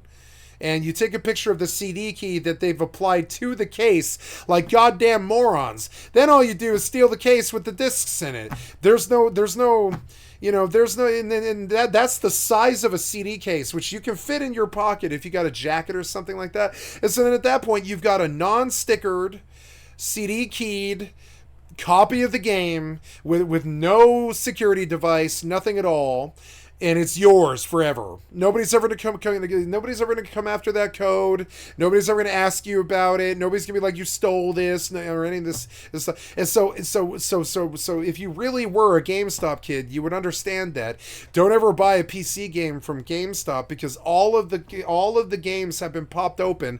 All of the discs have been stolen by 12-year-old thieves, and all of the CD keys have been used. Every last PC game there, I guarantee it. I know because I worked there. We used to have to scrap them every day. You get like 5 or 10 PC games every day, completely empty, just completely stolen by these PC gamer thug kids who just, you know, like me, who were just treated so badly by the industry a lot of the time that we just didn't give a fuck about robbing GameStop and shit like that. We didn't care about burning them on a $450 console because they obviously didn't care about burning us on a $450 console. So we made them pay for it. You know what I'm saying? I made them pay for something like 7 of those burnt Red Ring fucking 360s or something like that. You know how much money that is? $2,800 they try to fuck kids out of. That was Microsoft in 2005. People forgot about it. You know, people want to go back to 2004 like member berries. I don't. Fuck 2004. It was a dark time in gaming. It was a dark time for kids. It was fucked up, you know. It like, you know, we were like robbing the GameStop because we were being mistreated as kids. It was like fucked up, you know what I'm saying? Like a little bit, like what they did to us back then. And so I don't trust them. I trust Nintendo because I know that all they want to do is provide a product to a kid. I don't trust Sony or Xbox to throw them. I don't trust anything that they do. I don't trust Games Pass. I don't trust the PSN store. Sony got hacked, and that's why I have my current problem with a stalker. Like, you know, it's just stupid. That's Sony's fault that I have my problem with my stalker. That's so stupid. Like, but my information was goddamn leaked and sold to the Russians. And that shit's like right there. I'll tell you right now. Like, I don't have the luxury of goddamn, you know, anonymity. I haven't since goddamn 2012. Everybody in the fucking known world has known what my social is since 2012. It's retarded. It's not my fault. That's Sony. Sony did that. So fuck Sony and fuck Microsoft. And I don't care if they're gone. I don't care if they're gone next year. Fuck them. Somebody will come and fill that market in the fucking field. I don't really trust them anymore. You know, you can hear it in my voice. I don't trust them. It was malfeasance and bad treatment and bad acting and stealing from me and fucking us on bad consoles and bad games. And it's just, you know, So my angst is fairly high towards you guys. I don't like developers and publishers generally. You guys have not treated us well. You know, not some of the companies were really good to us, I gotta say, but not all of them. Not all of them. Looking at Capcom with goddamn Dragon's Dogma 2, man, what the fuck was that? You know how long I waited for that fucking game? What the fuck, Capcom? What the literal fuck, Capcom? You know how long I was waiting for that fucking game? Like 7 years or something like that. And you fuck it up, and I hear it until through the grapevine, like the day of the Dragon's Dogma 2 release, that they're fixing to fuck a bunch of children on a 36 frame rate 4090 game, like that Star Wars debacle that didn't sell. And I'm like, there's no way. So I go Googling or I go on YouTube, and I go typing in Dragon's Dogma 2 live, right? And I pull fucking Force Gaming, and he's in there playing Dragon's Dogma 2. At which point, I take a look at the fucking frame rate of his game, and I'm like, oh no! Something I heard on some crappy video that was released yesterday warned me that Dragon's Dogma 2 was 30 frames per second, but I didn't believe them, and I came and looked at it, and sure enough, there's Force fucking Gaming on a 4090 talking about how good the game is as he pulls 26 frames per second, and the numbers are on his screen. You can fucking see it. It's 26 frames per fucking second. It's garbage. It's garbage. How dare you do that to us, Capcom? How dare you do that to the kids? How dare you do that to Force Gaming? And so you know what I did that day? I let he had 3,300 people in that fucking chat, and I said, "Hey guys," in all caps, word on the streets is that if you Google, you're going to find that Dragon's Dogma caps at 36 frames per second, and it's a complete Griftonomics ripoff. Don't buy this game. And they're like, shut the fuck up, skycat.live. You're fucking full of shit. He's got great frames. And I'm like, no, look at his numbers. And they're like, oh my God, he is sitting at 36. He is sitting at 36 on a 4090, and they started freaking out. They're like, oh my God, he is sitting at 36. And they're like, what? And then there's this silence. They stopped cussing me, and there's this dead silence in the chat. I've never seen a 3,300 fucking chat thing go dead silent before, but I did. It was mortifying for me. It was like, it went dead silent for like 35 seconds while every motherfucker in that chat went to Google looking for the answer of the question that I just posed to them, and they came back, and like the chat dropped by like 700 people instantly, and then a bunch of them were like, you know, you're a fucking asshole, shut up about it. And I was like, dude, I'm not here to scare you guys. I'm just saying 36 frames on a 4090 is unacceptable. I'm sorry, that's unacceptable in 2024. I don't care what you think about it. That's what the lawyers in the court cases would say. That is unacceptable. Fucking unacceptable. It is consumer fraud. You better have a big old fucking picture on your fucking in-store game box that has a sticker on it, right? Fucking sticker on your fucking game that says this game only runs in 30 frames per second. You know what I'm saying? That's what you need for that piece of shit. Because you're selling a fucking donkey to fucking kids. Capcom. What the fuck is that, Capcom? You know? These are the people who made Devil May Cry, fucking Resident Evil, and your fucking kids? And like, I didn't want that to be that fucking drama. That was the second drama I've gone in like for like 6 weeks where I was like, I'm sorry. They're like literally both people that I argue with on both of those times. They were like, you do you, bro. And I'm like, I'll do reality. I'll do reality, motherfucker. I'll do reality. I don't say these hurtful things to you about your life and how much of a loser you are because you pay attention to me instead of yourself, right? Unless it was true. You know what I'm saying? I'm fucking with reality when I say that. You know what I'm saying? I'm rolling with reality when I say it is a goddamn full-blown industry scam to fuck kids out of their money with a 30 FPS game on a PS5 or a 4090. That is goddamn theft. You know it is. I will not call it something else other than that. And they were like, yeah, I mean, you're right. But you shouldn't say it. That was their response. They were like, you shouldn't say it. He's obviously enjoying the game. And I was like, that's literally what they said. That's what he said. They said, he's obviously enjoying the game. And I was like, I didn't say the game was bad. I said it only runs in 36 frames per second. I said, I am a huge Dragon's Dogma fan. I've been waiting for this game for 7 years. I didn't say the game was bad at any given fucking point. You scroll up now. That's what I said to him. Verbatim. Like, I remember verbatim what I said. I said, I didn't say the game was bad at any given fucking point. I said, it is a goddamn industry theft to sell a game at 30 frames per second on a 4090 or a PlayStation 5 in 2024. I mean, I said it like 3 times, and I got it into their fucking heads. I was like, I didn't say the game was bad. I'm not here. I told them, I was like, I will not. I think the word I used was like, I will not besmirch my beloved Dragon's Dogma in front of you wonderful people. That is verbatim what I said. I said, I will not besmirch my beloved Dragon's Dogma. It is not Dragon's Dogma's fault that Capcom doesn't know what a frame rate is or whatever, you know? That's not Dragon's Dogma's fault. That is the publisher's fault or something. I don't know what that is. Some kind of tech problem or some kind of hoodwink or theft, whatever it is. Some kind of passing the business off to the consumer or whatever Capcom's up to with that. I don't know. I don't know what ails Capcom to release a game with 36 frames in 2024. But I mean, that's what it is. On the PlayStation 5, it's 36 frames per second. Now, does it look like that? No. But it doesn't look good. It doesn't look good. I mean, I'm serious about this. Like, so, and trust me, nobody in that 3300 chat was even thinking about this shit. Nobody, not one of those 3300 people was thinking about this at all. At all. They were just like, Dragon's Dogma 2, yeah, great. And I'm like, I really love Dragon's Dogma 2 like you. I will not besmirch my love. That's how I put it. I was like, I will not besmirch my love. I love Dragon's Dogma 2, and I will not say anything negative about it, and I have not said anything negative about it. I said, it is a scam to release a game in fucking 2024 with 36 frames per second. You know, because it is. It's goddamn scam. It's theft of children. It's theft of children's money. It's, you know. So and let's go look at Dragon's Dogma 2.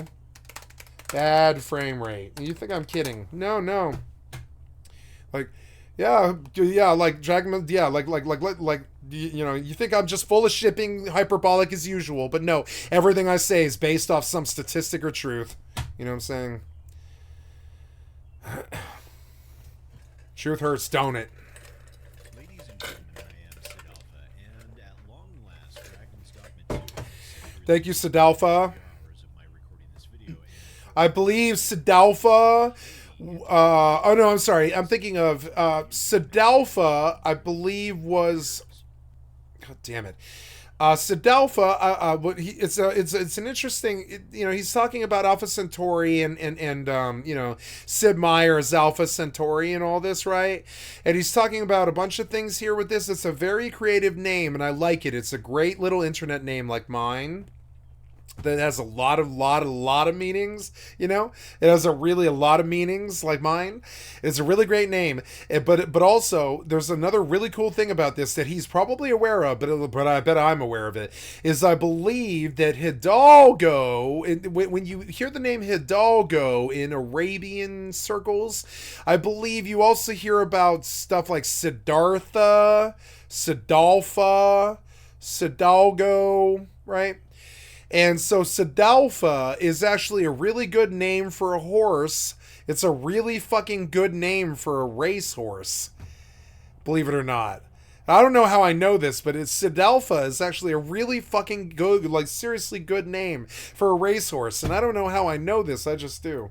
there was the original Dragon's Dogma that released in 2000, and we saw Dark Arisen later, which included all of the content from the original game, plus all If I ever buy a racehorse, I'll name it Sidalpha. That's a fucking good name. for Dragon's Dogma, along with Bitter Black Island and a large number of bug fixes. 2 years after that, we saw the MMO Dragon's Dogma caught on, and because of that, the service Look at this frame rate. It's garbage. It looks like PlayStation 3 frame rate from 2012. It's goddamn 36 frames. I wasn't kidding. It's 36. It's okay. Here is 120. If you don't get it twisted, you know. And I have the settings turned up. This is 120. This is what 120 looks like. There's no fuzz or, you know. This is 120. This is a solid 120 right now. It's 96 to 120 depending on what I'm looking at, right? If it's the graveyard, it's like 96. If it's like that direction, it's 96. If it's this direction, it's like 120 because there's nothing up that direction at all, right?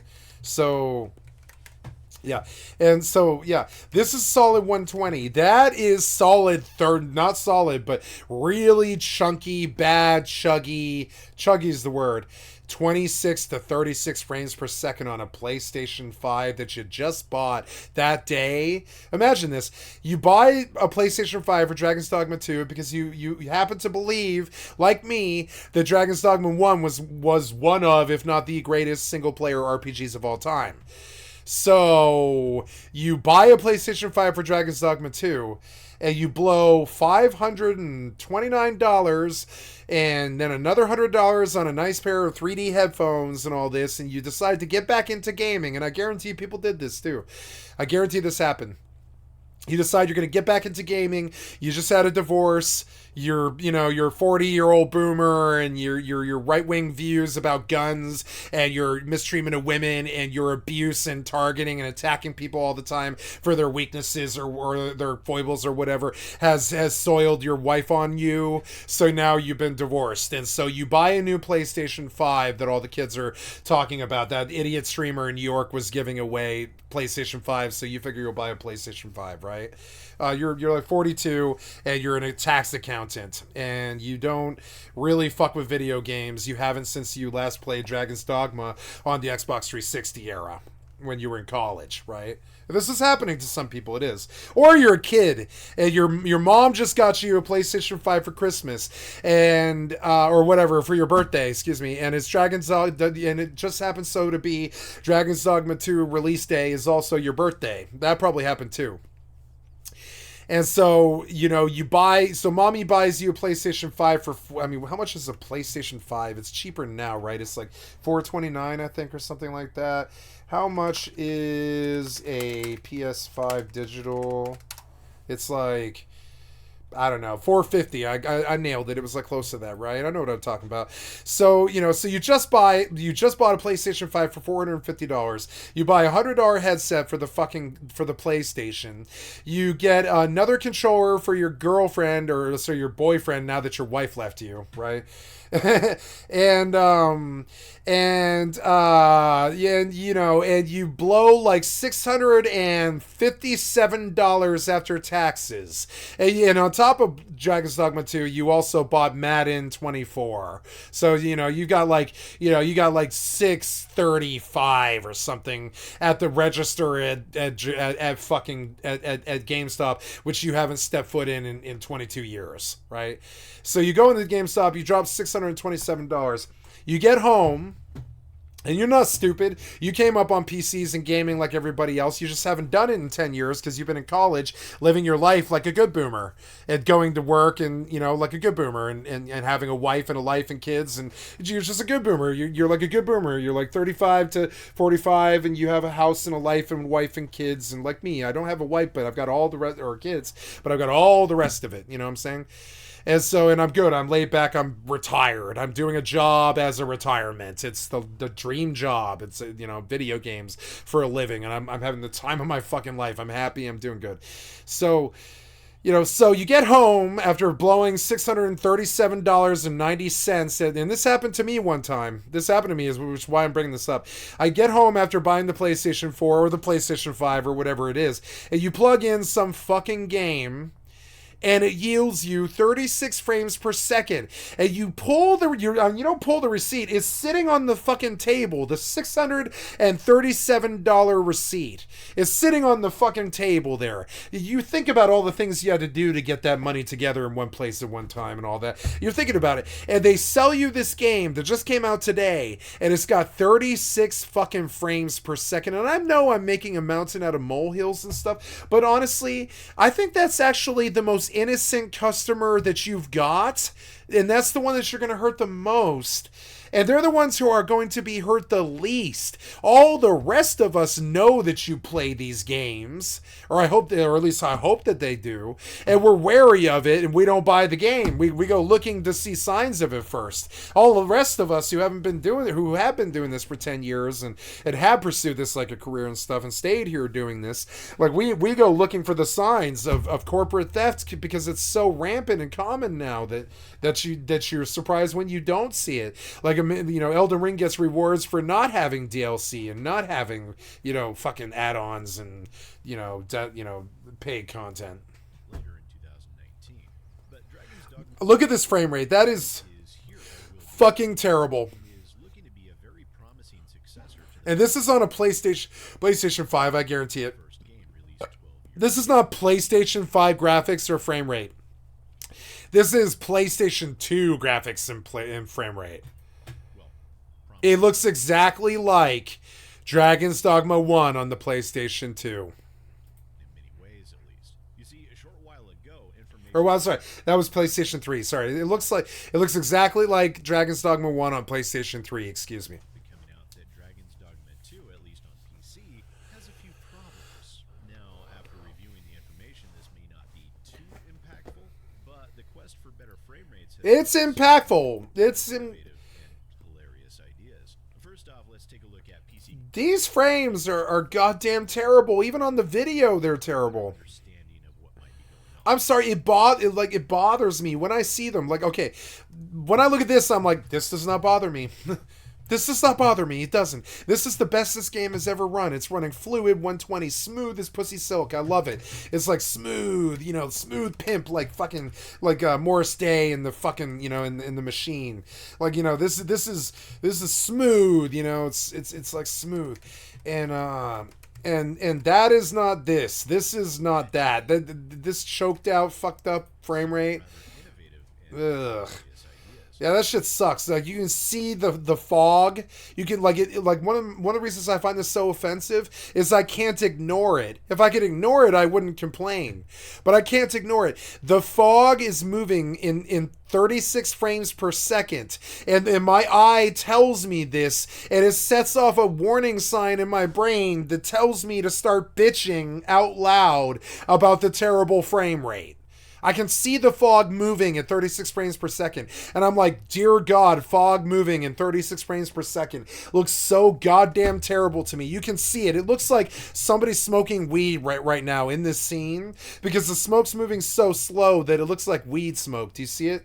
Stop, let's take a look at PC gaming. The smoke's moving in 36 frames, and it drives my eyes and my brain crazy. And I'm sorry, I like, now the kids, they probably don't care, but I consider it to be theft. I don't know why you can't supply a good frame rate. Give me one good reason why you can't supply a good frame rate. Why? Okay, if this game is one of the most intensive games ever made, Mortal 2, right? If this game could do 120 solid like this, I mean, I turned it down to get it, but I mean, just like consoles do, but I mean, it looks good. Like a PlayStation, I would say these graphics look good, and they're playing well, like a PlayStation 5. They look dated now, like a PlayStation 4, but they're good like PlayStation 5. They look good, and they're fluid, right?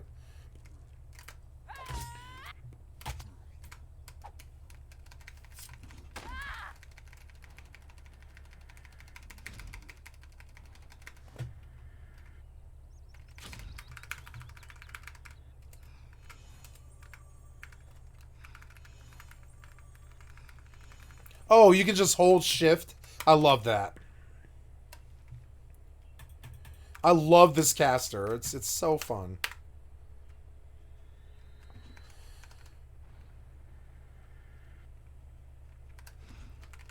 You hold the spell like a drawn bow. And I actually like that. That's actually really cool.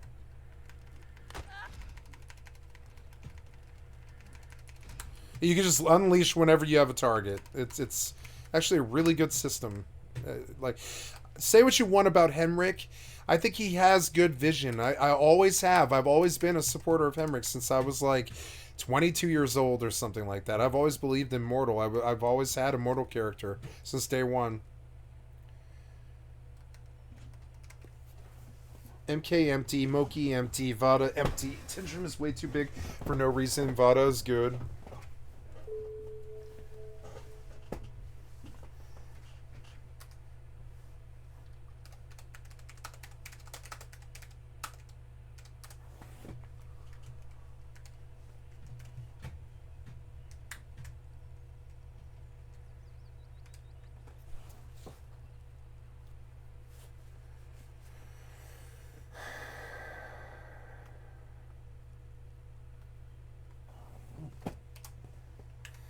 I've never done or no, I have done. I did one time start an old Mortal 1 character in Meduli. Meduli is the desert town with the water. And I believe I will start in Meduli with this character and learn Meduli and try to come up there because they say it's noob friendly, and I know that it's a beautiful, beautiful town. It's a beautiful town. It sits on the water, and it's got a desert, horses and stuff, and it's genuinely beautiful. And I think it's actually more noob friendly than Viburnum is for some reason, even though Viburnum is just Haven. You can't see what they're saying, huh? No, you can't. That's okay, though.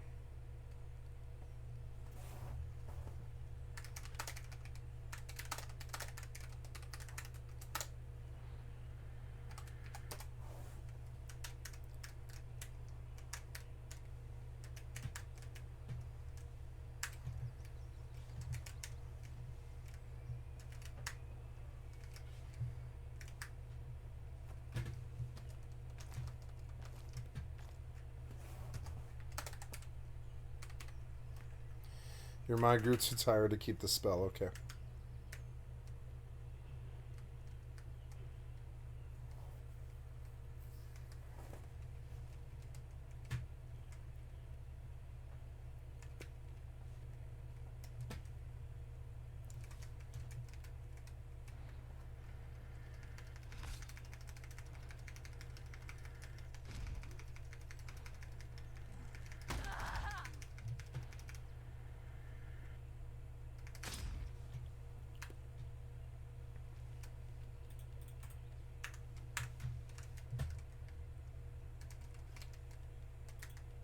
I have 19 heads.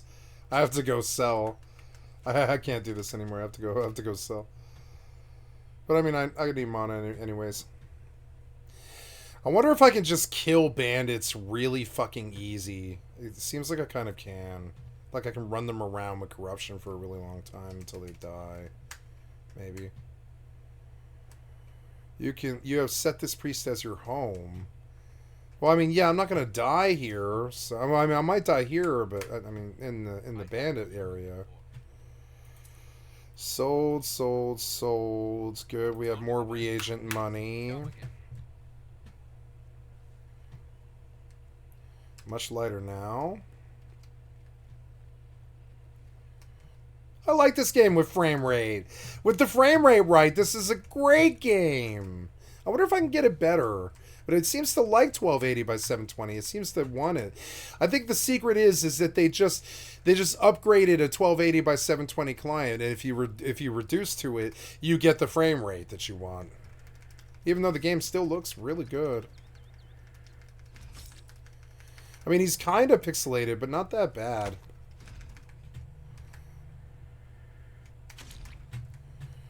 I like the decapitations.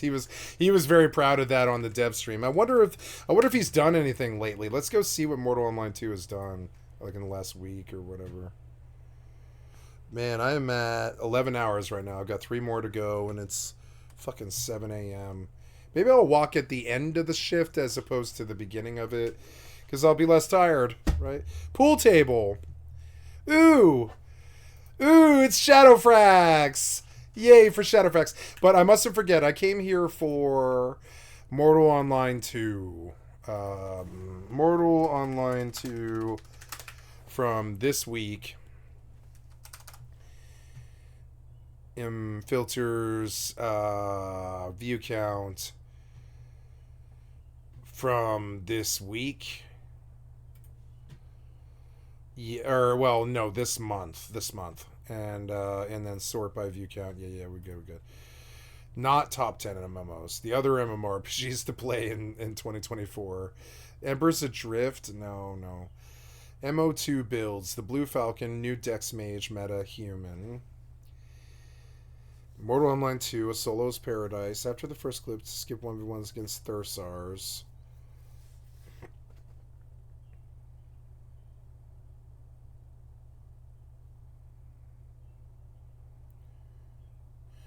So I guess the PvP is just you only block and you only ever get to do damage once you've blocked, because your hit can't be blocked if you parried. So all you do is you wait for a parry, and if they turn their back, you stab them a bunch. Yeah, see, his frame rate's good. He's got his settings done right. Thursar footwork. Moto Online 2 PvP.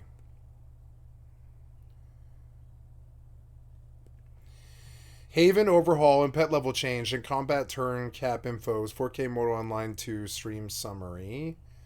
That was Wolfsight from 2 weeks ago. So did Mortal do a stream summary? Sorry, did Mortal do a stream? He'll have the link in his video, I guess. Haven's getting an overhaul. Hello everyone and welcome to the...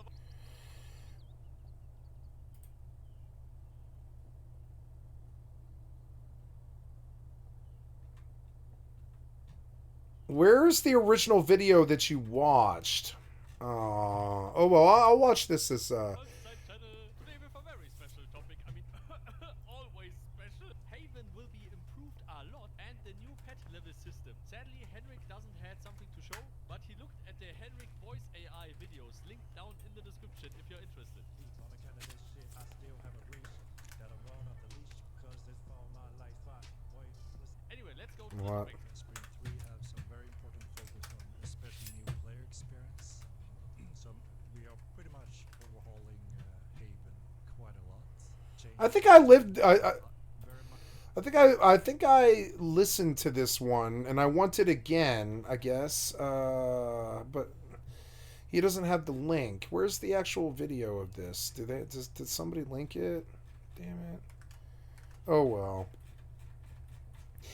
I'm convinced that this is Dark and Darker and that this game should get the fame that Dark and Darker got. And I think it's much far fucking superior to Dark and Darker. And I think this game, had it got Dark and Darker's fucking fame, I think we could have saved MMORPGs. And all the Rust kids should come here. Awesome feedback from you guys. Also, obviously, if you have new players that are a little bit confused or find some things a bit annoying, not fun enough, just running too far to go to some of the steps, lumberjacking a little bit too long, those things that you may not want to have all that in your face when you start out the game, because it can be a little bit overwhelming. It has a lot of depth and a lot of different Yep. things to explore. Farted. So we try to find that good balance of introduce new players with the necessary information first. And we also want to give them a little bit of a taste of things that Milan can offer them. You know, there's not too much exciting things or long-term end-game content, as you know. But we have a few good ideas how we can get some sneak peek into some different directions. So cool. I actually love this system. It's good. If anyone is interested in trying that out and gets close to testing out, we all have a good feedback. We that have been playing quite a bit, going through multiple characters, it's easy to forget about the new fresh gaming experience, right? So we looked at a lot of new players, some reviews from new players and so on. But feel free to obviously test it yourself. I know where I can find what I'm looking for. It's important, right? But we are actually expanding on it, so we are making it the two first steps, the crafting and combat, which is, There it is. we're centralizing that in a better way, updating it a little bit, and then you will be able to kind of get your first mounts, so you can travel around to the points more efficiently, and also how to learn how to get a mount. You know, that's a big thing for a lot of new players. I want to listen to all of them, I think. Because we notice a lot of people still miss the tasks. That is a good way to get going, make plays, money, and so on. We want to make sure it's Oh, the tasks! I totally spaced the tasks. I'm an idiot. plays, as you know, rather than I should leave Haven now. There's really no reason for me to be here anymore. I mean, I don't know. It's safe here. I can't be harassed, and I am training. get to learn that process as well, right? So, and we also want to add a more proper dungeon experience that they can. So Oh yeah. That dungeon experience is kind of garbage. It's like you go in there and it's not even really clear what it is you're doing. Sort of. There's no start or end, and It's way too circuitous and dumb. And the mobs aren't fucking like the mobs are totally stacked on top of each other, which is garbage, and they're already scary in a 1v1 fight. You get two of them, and you have to run all the way out of the dungeon. It's so stupid. It's so far. It takes like 10 minutes of your time to run out of that dungeon and ditch those mobs. Or you can just die and run back and get killed again. So it's like, you know, and that's stupid. That's because you as a developer put too many mobs in one place. That is not me. I mean, there's nothing in the game at this point in Haven that can CC a mob. So, I mean, when you put 2 or 3 of them in one place, what do you think's going to happen? Is the person going to win somehow? No, they get their ass beat because 2 of those mobs are just free wailing on you while you try to block like your original mob's blows, and you just die. And that's how most combat in Mortal against PvE things happens, because you guys don't know how to spread out the mobs. You need to spread out the mobs and put a bunch more of them in the world and spread them out, like in my opinion. So let's go hear about what Shadowfax has to say. Greetings, survivors and friends. Shadowfax! The twitch of the rusty development curtain, where today I have a tentative idea of what will be in June's patch. But first, this week is another Hack Week, which means freedom for the team to explore their deepest, darkest Rust desires, i.e. do a bit of work on the company's time on the things that they'd really like to see in Rust. And if one of those ideas gets the seal of approval and is suitably boring enough, then it'll most likely make it into the game at some point. So, what are they working on this time? Well, first up, Bill is working on a pool table done at a desk. Sorry. Jokes aside, though, That guy is riding a wolf. and I greenlight it straight away if I Nice. was in charge. Hopefully, it doesn't stay in the queue for too long, and we can break it in down at the bandit camp soon. To go with that, Paddy is doing some crude gestures to expand on the system we already had with ones such as middle finger, double middle finger, finger guns, shush, and throat cut, etc. I will need taming. On a jackhammer retexture, Jake is working on a combat playground, and I'm not sure what the intention is with this one. Might be for players, we'll have to wait and see. And Jared is working on memory optimizations for monuments, which, according to his commit, looks like it could cut things down considerably. Apart from that, there's nothing immediately exciting that I can see apart from some internal stuff, and as always, this is all just tentative and subject to change. But do any of these appeal to you? Let me know below. There were a couple of optional hotfixes released, which sorted the following issues: server tags not showing, minicopter collision issues during stunt flying, burlap headwrap 3D preview issues on the store, items falling through water junk piles, a fly hack violation when climbing Harbour 1 crane ladder, the heli trying to crash at the underwater labs. Go home, heli, you're drunk. Industrial systems. But I missed a bunch of it. I was just paying attention to what I was doing. Subject to change. But Wait, what? for monuments, which, according to his commit, Wait, so I missed all of it. might be Hold on. for players, we'll have to wait and see. And Jared is working on memory optimizations for monuments, which, according to his commit, looks like it could cut things down considerably. Apart from that, there's nothing immediately exciting that I can see apart from some internal stuff. And as always, this is all just tentative and subject to change. But do any of these appeal to you? Let me know below. There were a couple of optional hotfixes released, which sorted the following issues: server tags not showing, minicopter collision issues during stunt flying, burlap headwrap 3D preview issues on the store, items falling through water junk piles, a fly hack violation when climbing Harbour 1 crane ladder, the heli trying to crash at the underwater labs. Go home, heli, you're drunk. Industrial Yep. systems deleting items. But I missed what he said again. Damn it. Burlap headwrap 3D preview issues on the store, items falling through water junk piles, a fly hack violation when climbing Harbour 1 crane ladder, the heli trying to crash at the underwater labs. Go home, heli, you're drunk. Industrial systems deleting items when in a closed loop, one for floating TCs, which I know Wow. some people have asked me about, some Yep. exploit fixes, and the cargo ship getting stuck during a server save or load. Other fixes coming down the line include door controllers now being deployable on shelter doors and being Wow, why would you put a door controller on a shelter door? Are you gonna wire up the fucking shelter? I mean, can you wire up a shelter? pulsable like before by buttons or pressure pads to quickly open Shit, maybe I should try to do a shelter day today. I'll do a shelter day today, and I'll just live in a shelter, right? or close a door. Now, to what is coming in next month's patch, and we are still some way off, so please take these with a big pinch. Yeah, because who cares? Like, the loot doesn't matter. It's funny. The loot does not matter now. I can, like, once you reach about 2 months on the zombie server or whatever, no, it's like 3 months. Once you reach like 3 months on the zombie server and you have about 40 levels, something, you, like, don't need to worry about the problems of Rust anymore. You can just throw up bases whenever you want. Raids don't matter. You can fill TCs in half an hour, you know? Like, it just, you know, it's such a good server. It doesn't matter what the harassment is, really. I can always just spawn somewhere, throw down a shack, wire up the shack for power, have a good content for 4 hours. Person has to find me again. It's just stupid. It's like that server is so perfect for streamers, actually. I think all of the Rust streamers in the game should come to that server and use it like a fucking, like a political hub, you know? Like a gathering, like a Juggalo gathering, you know? They should use the zombie server as a Juggalo gathering because A, most people can't handle hardcore. B, most people can't handle the zombies on top of Rust. And C, like, you know, it makes it so you can topple 6 trees in one hit. It's the stuff that Mimeo and fucking Stevie actually need in their lives, but they don't know it yet. And I wish I had some clout. But I don't have, but I have anger issues, so I'm trying to solve that, you know? Trying to get better at that.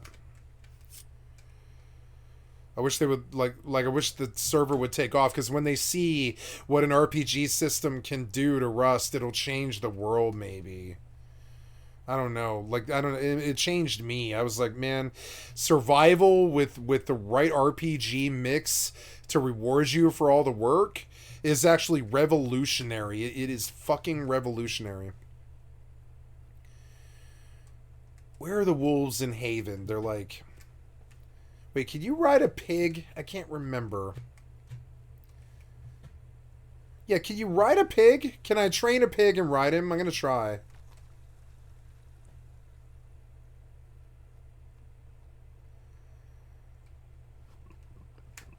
Too difficult for you to tame. Too difficult for you to tame. Oh, I lost some frames there for a second. Uh-oh, it doesn't like that. When there was like some action, it kind of slowed down there for a second. Or maybe it was just rendering. I don't know.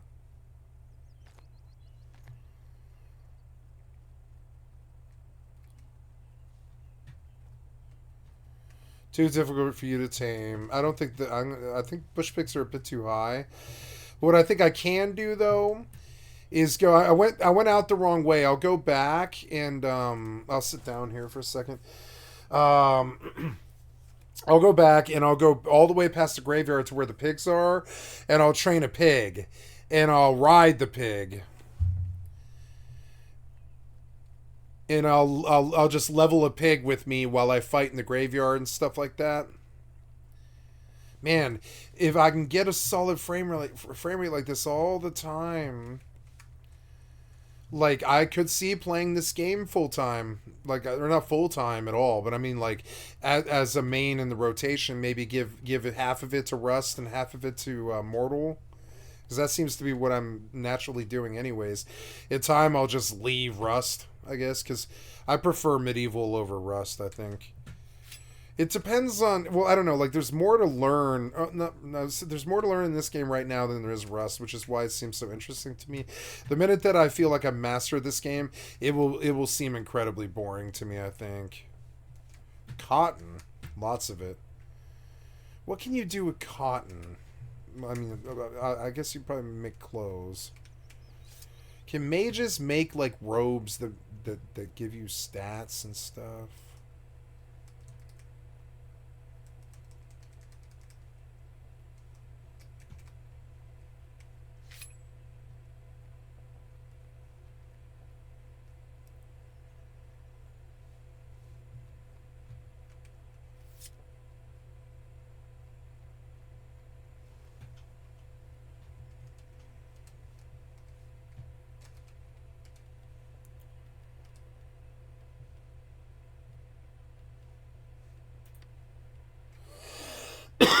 I dislike that it doesn't tell you what race you are because I can't remember my own race. It's so annoying. Skiva or Skila, something like that. I can't remember the name of the race. It's like Skiva or something.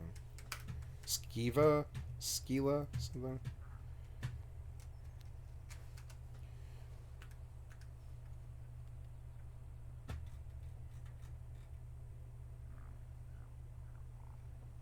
So go to Moki for Marchery books, then go to Meduli to farm. Okay.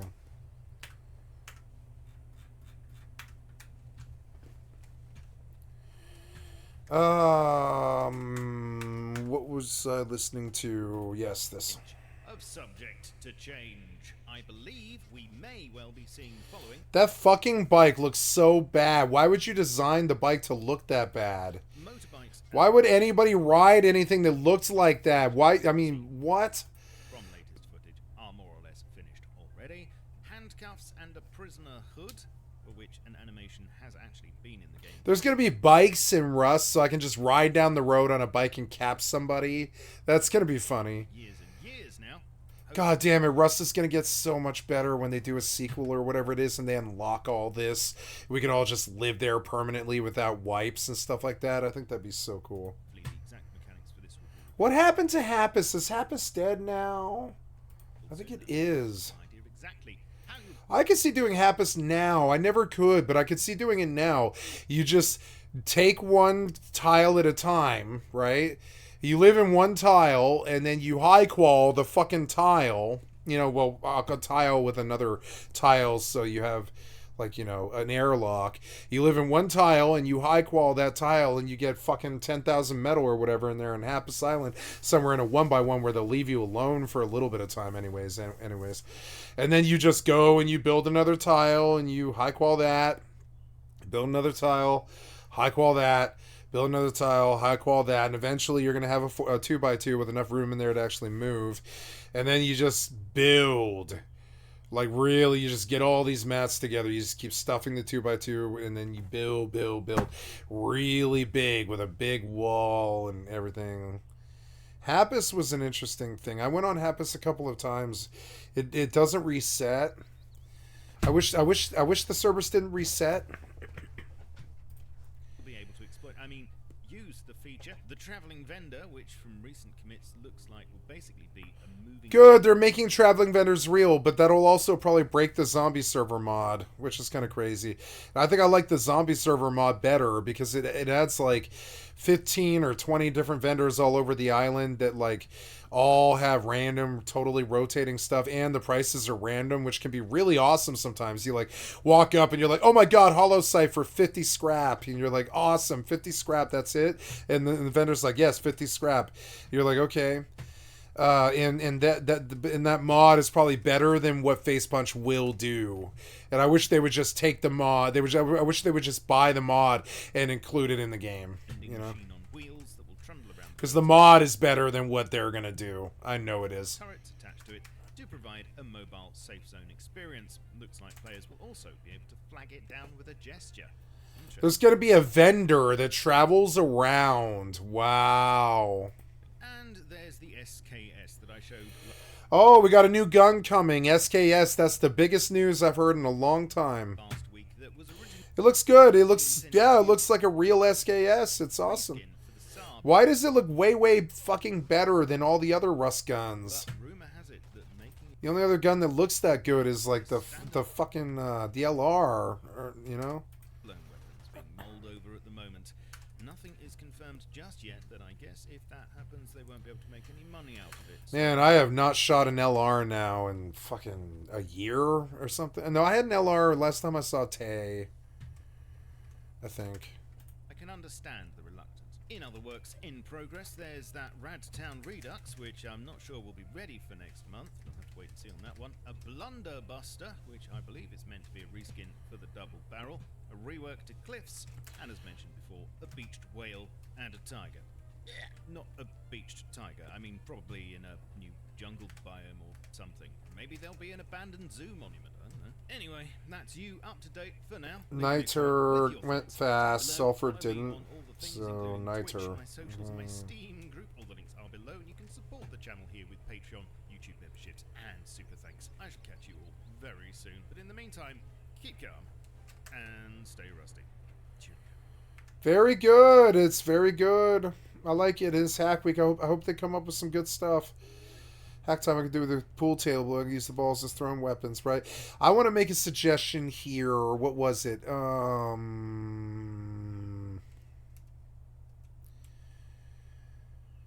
Oh, I thought of something really good the other day, but I can't remember what it is. I can't remember. I'll think of it.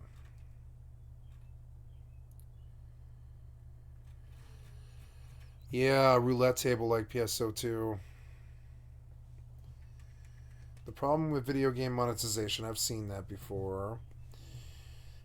So cool. We're done with this one. I want to hear this one, and then I'll listen to all of the mortal stuff, I guess. Join in, they go to Milan, and they're a little bit lost. They you know, expect a dungeon raid or everything to be in front of them. But a lot of people are actually not aware that we actually have a lot of dungeons with a lot of progression and you know, boss fights and so on that you have to team up for. So we want to make sure that they get a small taste of all of those important things. We want to make sure that they communicate, interact, and of course the new system when it comes to what we used to call the notice board, right? But I guess we call it guild finders now instead.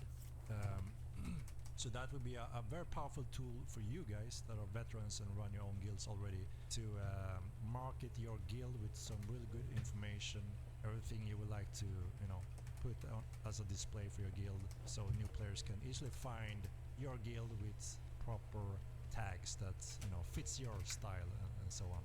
So that would be a good tool for you as well to recruit members that are looking for something that your guild stands for, pretty much. And now to the random questions and answers list. If you have problems with your Twitch drops, please contact the Star Wars support. FSR will be improved with the next Unreal Engine update. They are currently working on that. With the new update will also come a lot of performance improvements on the FPS side, and parallel they will work on the character optimization that you can have 400 characters on the screen again, like they had with the Unreal Engine 4, but now they need to achieve that with the Unreal Engine 5 as well. The new dungeon will be in the wilderness, and will have a completely different concept. Wilderness. They are also working on the pet level improvement. The experience gain will be increased when the pet actually kills something.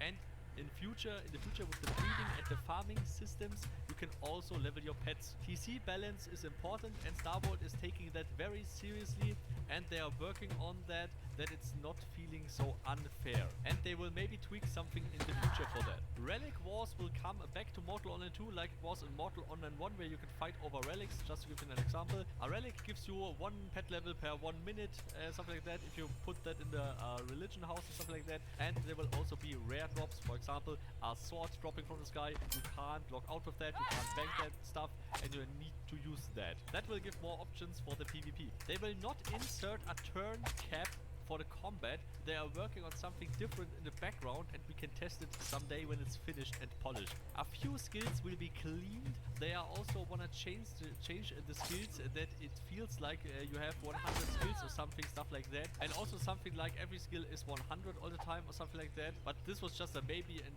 a brain idea of Henrik. I don't know if that they follow through with that. The adrenaline system is currently worked on, and they are also working on every move for every weapon group. Yes, also the archers will have a special move. Henrik said the jungle dungeon is unique. The dungeons will be designed that it's not easy to dominate a dungeon with a guild or a circ. An invasion system will come like in the first game, where Risers will take over Mirrorland, for example. Dynamic AI for events will come that GMs can't be biased or can't be judged to be biased. End of Sprint 4, the next stuff will be planned, for example, maybe there will be breeding in there. Jumping with mounts will maybe come, but this is more or less a maybe.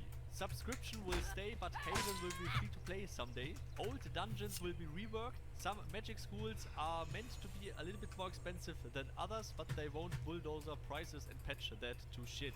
Lycatus has some natural defenses because of its scales. Spiritism World should be more fun, Henrik said. The subscription numbers of Mortal Online are growing.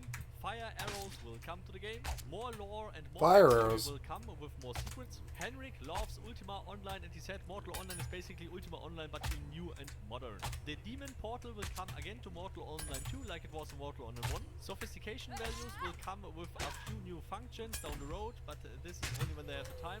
Dragons and huge world bosses will be added after they have developed the AI for that. PvP balance is a never-ending cycle and they try their best to make it fair. Henrik showed some dragon footage again and he talked about really big stuff, map-changing events, very unique player hunting skill, epic, whatever stuff, but they need to focus on other things first, he said, so this is something for later, the dragon. Here comes a big thing: disable the lockout timers completely in the wild.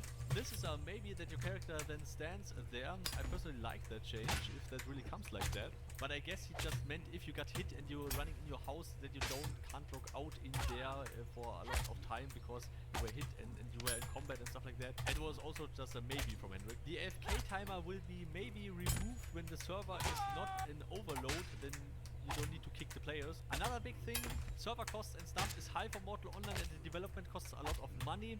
They won't make a free-to-play model with microtransactions because they need to throw out a new game each year or something like that and clutter the game with unnecessary paywalls, bullshit stuff, and Henrik don't like that, no one likes that, and that's why they have a subscription model and will continue with that. Another interesting thing is, Henrik said that Zaduka is looking great in Unreal Engine 5. That means that Zaduka is in development currently, it seems. So yeah, please leave your opinion about these changes, about the upcoming content in the description. In the comments, please. And don't forget to like and subscribe and ring the bell.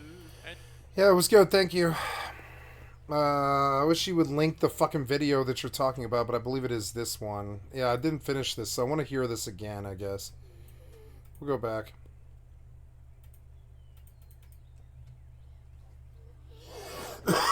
Henrik is like the chillest guy on the internet. I actually really like him. I think he got a bad rap.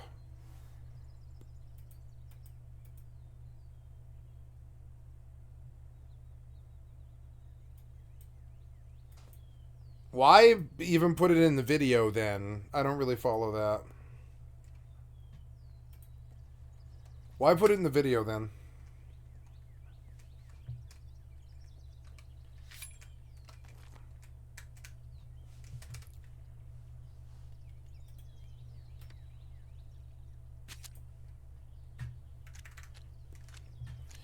If I can beat him, I can probably beat the bandits, and I should probably be fighting them. It's faster. He's like the test. If you can beat him, you can probably beat a bandit. They're about the same difficulty, really.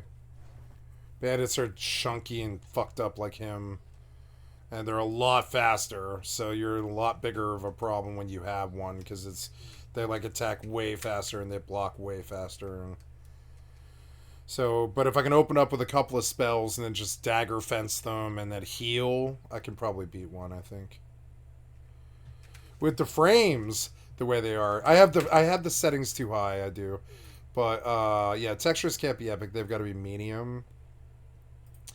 And probably the foliage. Actually, I'll keep the foliage epic. I do like that. But the rest of the stuff. Global illumination probably should be medium. Medium. Effects should be on probably medium, frankly. Yeah. Or I don't know. The effects quality. Yeah, medium. I think. Yep. But yeah, DLSS is running well. It's running it really well. It's sweet. Game looks good. Yeah, this is a little bit better frames. We'll do sales. Take a look at my character statistics. I am sort of hungry, but not really too bad. See what I had for you. Thank you. 80 silver. Wow, that used to pay a gold, but they nerfed how much the general's head is worth now. He seems to be a nerf-happy guy. He likes to nerf, I've noticed. Only the best. Welcome back. 3 gold, 2, well, I got 5 gold. I got 5 gold. Thank you. Welcome back anytime. I'm learning riding, and then we'll take that to 70, and then right after that, we'll take taming to 70, and then I'll go catch a wolf somewhere over there, and I'll use it for riding.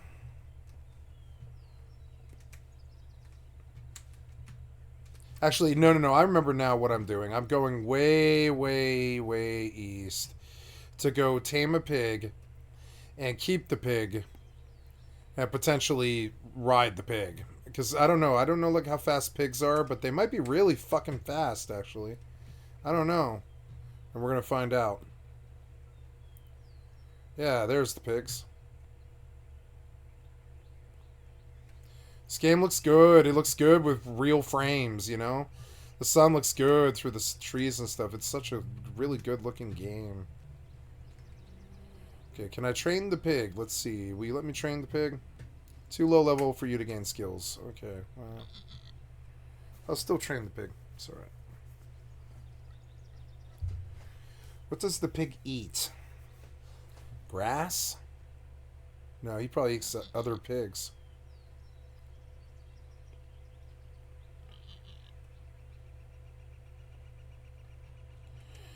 Okay, I have a pig pet now.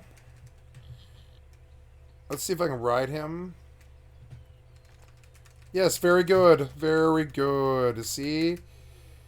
Oh. Well, because what level is he? Can't see his thing. Oh, he's 71. Nice. But yeah, he's actually really pretty fast, actually. Nice.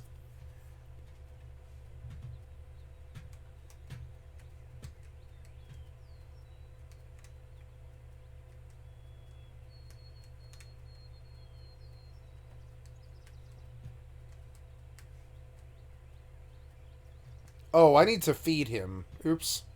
I better go back.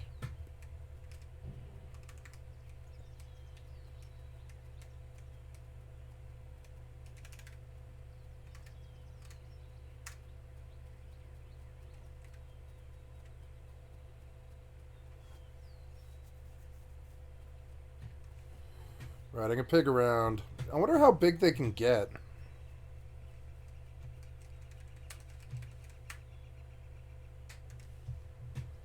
Is there a big pig?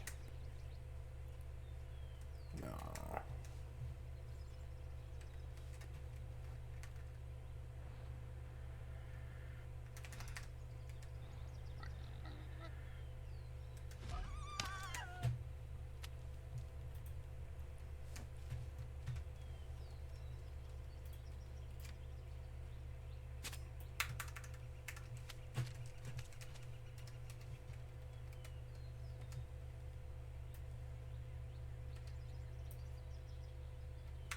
Oh, good, he does.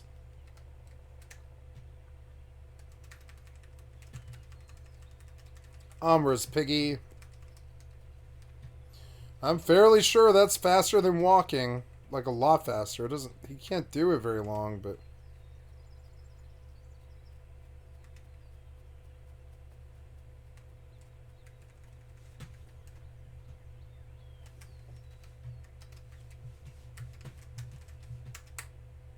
See what I have for you.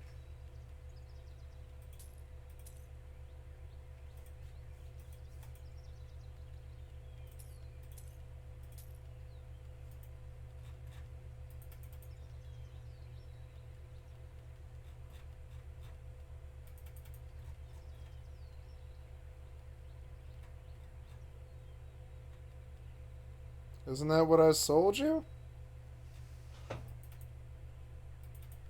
Oh.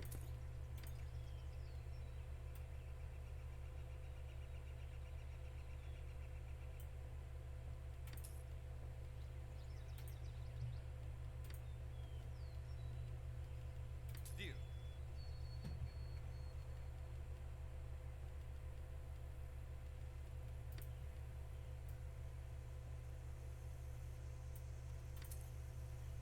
Nice talking to you.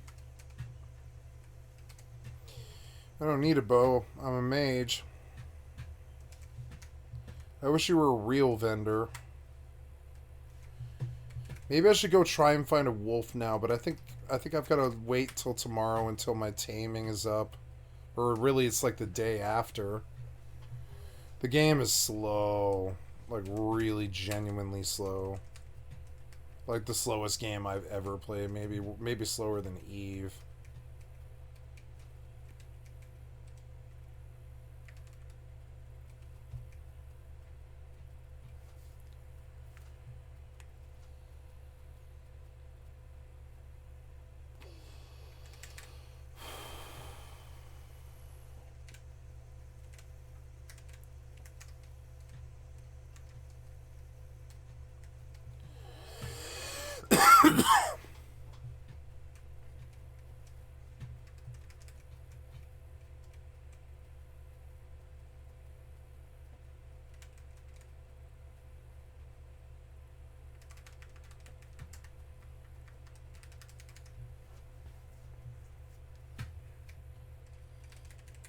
Reminds me of a disenchantment that all the elves ride pigs around. It's actually kind of funny. Like what Matt Groening kind of thought like it like happens in fantasy realms is like elves ride pigs around. That's kind of what I always kind of imagine happened too. Is you know, if you're an elf, you have like talk to animal powers and you're like out there in the forest and you're getting drunk and making candy and stuff, why not ride a pig around? And then that's kind of what I think Matt Groening thought too. And I don't know why we're thinking about this, but I am. Well, it's because I'm riding a pig is why. But this reminds me of Disenchantment quite a bit. They made fun of riding pigs quite a lot because I think people do ride pigs like sometimes. Pigs are strong. Like they're like genuinely strong. They're fucking really strong. They're big, but they're strong.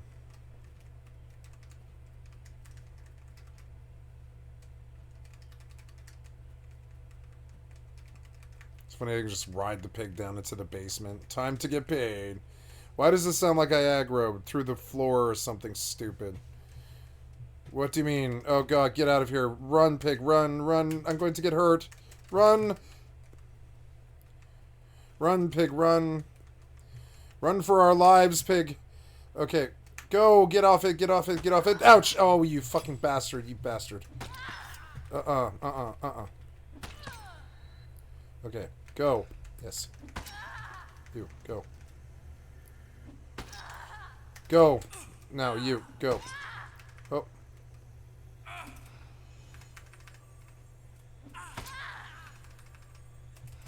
Wow, you can really out-heal their damage. It's awesome.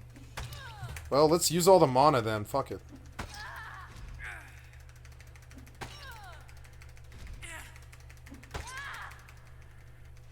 Wow, like, that's fun. That's actually pretty fun. What do you mean, no, don't? You fucking damn near killed me. Fuck you, asshole.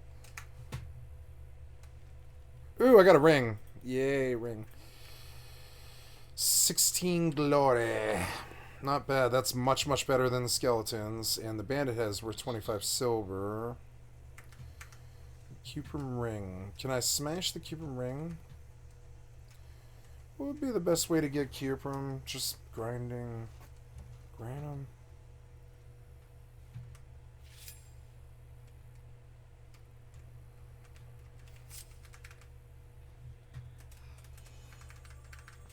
Oh, you stopped my video for some reason. There we go. So, got that little sneak peek. Oh, it's a good pig. Song check. In state. Loud and clear. Awesome, awesome. Singing. Alright, so welcome to our stream today. Got a few things we wanna update with you guys. A lot of things is going on in the development. Some really exciting things. I hope you enjoy the tunes while we were waiting for the stream to start. I very much enjoyed them. Very nice, very nice. Very nice. Songs are perfection, indeed, indeed. Alright. So, as you know, wasn't that long ago we released our first sprint. We had to follow up with some AI spawner madness that we finally got under control as well. Voice of an angel. Thank you, thank you. Please don't tell me second credit slot got delayed. No, I can already calm your nerves by saying that is not the case. We know the second credit slot is a big content update for a lot of players, not only old players but also new players who want more things to play around with. To also have enough value when it comes to subscribing for some people that want more knowledge. My ears are bleeding. Come on, Mercat. What are you listening to? We're getting close to the next patch, Sprint 2. I'm gonna go through some of those updates. Just let me take a look here. And yeah, thank you everyone for the subscriptions, Prime. I missed a few in the beginning here. Snap with the Prime, thank you. Suicide with 20 months. Thank you very much. Devil's Reflex. Thank you also. And I may have missed some here. 10 Fuck are you going? MO2's OST and just have it playing in place of the environment music. I'm not sure if they fit in the game, right? Where's the music? I missed it. You know, I was playing some Mortal songs before we started the stream. Didn't add your monument. What was your monument? Verfurchloge. Put some life of huge map, please. Getting mob slot even. And when old stock gonna be back. We're getting there. We have a few things in the loop that's gonna spice things up. Gaming TV, thank you for the Prime. Thank you very much. Alright, so let me just take one little thing here. Performance analysis to get a better understanding of what might be going on. So yeah, we are back on track with Sprint 1, as I mentioned. It's been very entertaining to watch the streamers having fun in the vaults.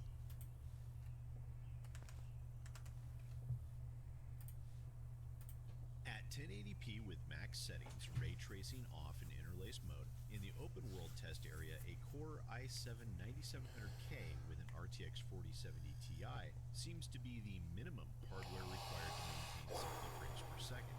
And when switching to the Venworth City 4070 Ti for 60 frames. What? I hope. And that's in the main area. Like, enjoyed it. All of you guys that have the time to visit it without being slaughtered too much. We know that new dungeons are obviously quite popular and they can be dominated by large groups. So it's good that we're getting a few good, solid dungeon designs in the game spread out. And we already are quite far in the next one, obviously. Very exciting stuff also. A little bit different theme again. Just trying to spice things up. And again, just try to improve from past feedback and experience we get from our current dungeons. We're talking to you in Fab the other day. Yeah, Terp Sky. Good to meet you guys. I always enjoy meeting players, obviously, in the game. It may be in random cities every now and then. My last visit was indeed in Fab.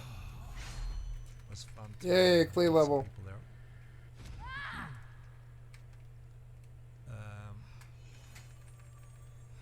So yeah, that's fun. Alright, let me catch up a little bit here. Will any of the upcoming sprint dungeon be in the jungle? Yes. There will be something in jungle area.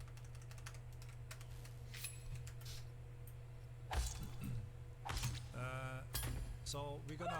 So as we already I flagged for a few times, you know, it's very important that we have an efficient work set up within the team and making sure we can try to deliver the patches somewhat on time, at least, you know, our internal schedule or set up important.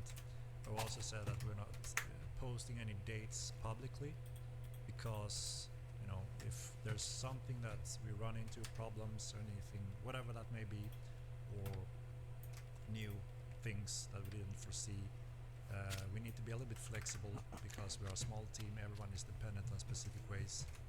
So that's why we also added the information on top of the roadmap so everyone can know for sure that doesn't hear me on these streams, that we need to have the roadmap somewhat flexible if something happens or we need to rearrange or something like that. And we actually have a few updates today that I'm gonna go through, so you know what's going on and for what reasons. What about PTR dates? Yeah, so we have a PTR coming up very soon actually. I'm gonna go through that as well.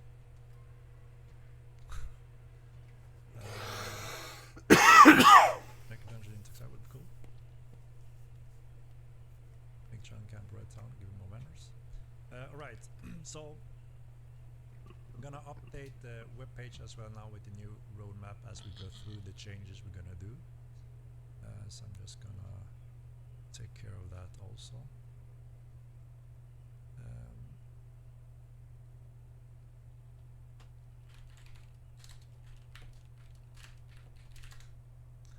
So one of the things we had to rearrange a little bit, we know how important the character slot is, so that we want to make sure we don't delay that one. It's been quite a project to handle. You know, we have multiple platforms, and it's been everything is under test. We need your help as well on the PTR. So we're actually planning to run a PTR next week if everything goes as planned, where you will be able to test the character slots. Damn you! Try to test it as much as you possibly You can. weren't there a second ago, asshole. TC Siege Windows system in place. We want you to test it as well if possible. The update on the supply towers. We remove the global defense values. They will instead give you supply to your city. They tick every 30 minutes, and you can benefit from that by holding those towers. So that's one of the change. We're also tweaking the numbers behind the supply storage. Not anymore, you don't. Windows system, rather than having it completely tied to defense. You know, we want to try to step away. You killed from my the pig, you being bastard. sieges and the problems of Damn it. not being there when it's actually time to have a proper fight, right? So we're looking at a challenge system that a few of those MMOs are doing, similar to EvE9. A little bit like EvE9, but also Shadowbane. Some similarities to Darkfall.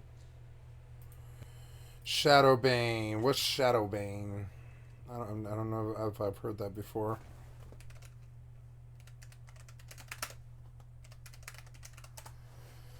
What's Shadowbane? Death of a Game. Shadowbane. The Throne of Oblivion MMORPG from 2003 is back as 2021 on Steam. Okay. Very old. Looking like sort of Dark Age of Camelot. Sandboxy RPG. Looks fun, but it looks very old. So that means you can challenge a guild for a siege, and within 3 days the owners Oh need to no, set a stop. time window with a response, and within that time window is when the siege gonna go down. And you know, hopefully that will also be more exciting, fun, you know, building up towards those hours. Both sides can be prepared and go for it, you know. So that's something we hope that you will be able to help us to test next week as well on the PTR. These have stolen quite a bit of time from combat abilities. We also had spawn issues that you all have been suffering from a little bit since sprint patch. So sadly we've been a little bit delayed there. We need a lot more time to get combat abilities in a good stage. So we're pushing combat abilities forward, and we're keeping the character slot system in this siege system in Sprint 2, which is this next patch that we are delivering quite soon. So that's one of the rearrangements we're doing. We're also expanding a little bit with some more things that we have more clarified on the roadmap, which is Sprint 3. It's actually growing a little bit. You will see that we are planning to step over to Unreal 5.4. We're also working on some performance improvement there. We all know how important performance is, especially when we are in large-scale battles. So we're doing some work there. We're also doing important work on the new player experience in Haven. We are following and monitoring very closely now all new players. We have much better tools for that now, and we know where they struggle, where they fail, and where they stop playing. And we've also seen some reviews of the game, YouTube videos, where people give a lot of feedback with great stuff, right? And we're trying to cover as much as possible of that. So along with Sprint 3, we have a lot of those good things in place, and that's also where we plan to do additional marketing and reach out to more players, and also to make sure that that new player experience is indeed improved and working better, so we can see how those numbers progress after that patch.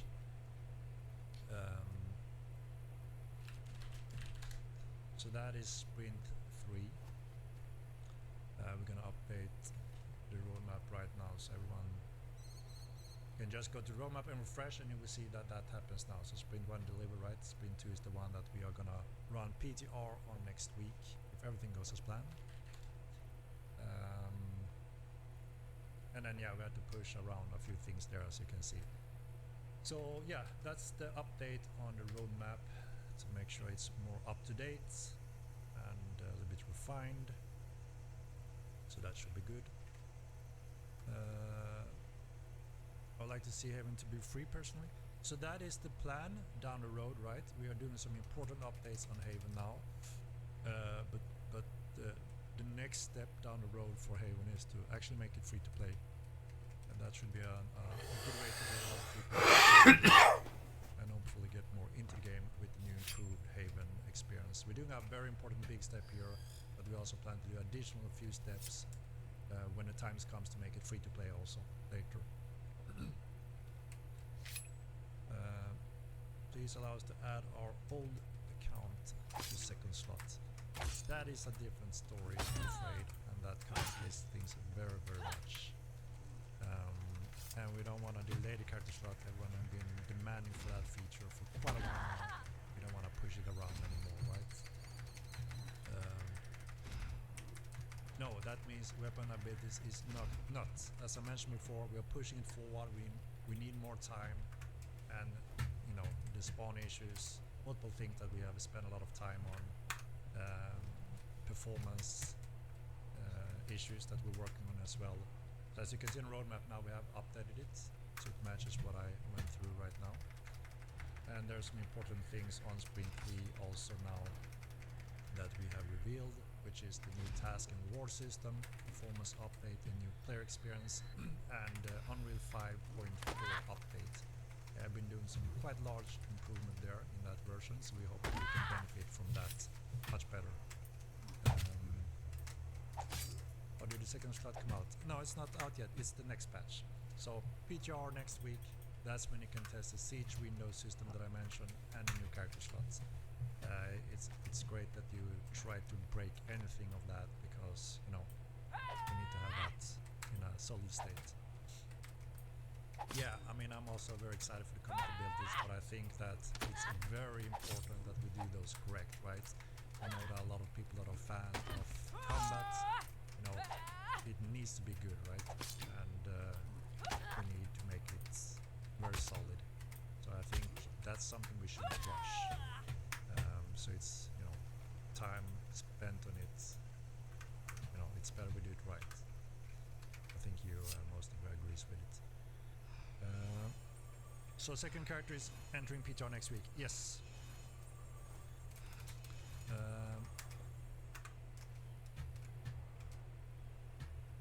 MMO is that complicated, a second character. You can ask Sebastian. There's a lot of things that you have to, you know, go through and consider and fix. Everything is up and running now, but you know, our QA team already found a lot of strange things, and we don't want to mess up your characters and accounts, right? So our guys are just queuing through it, fixing everything we found so far. That's why we want you also to have a chance to do whatever on PTR, because if you find something critical, then you know we have the time to fix that. So you know, it may sound easy, right? Just another character. That's it. There's so many steps: how you log in, how you log out, where it is, how it saves, what happens when you crash your client and try to log in with a second character. There's quite a few things other than the obvious saving a whole new character in the database and how it works in your account and all that. I can also clarify that we are using the second character as its own individual, so it won't go very deep diva system that we talked about before.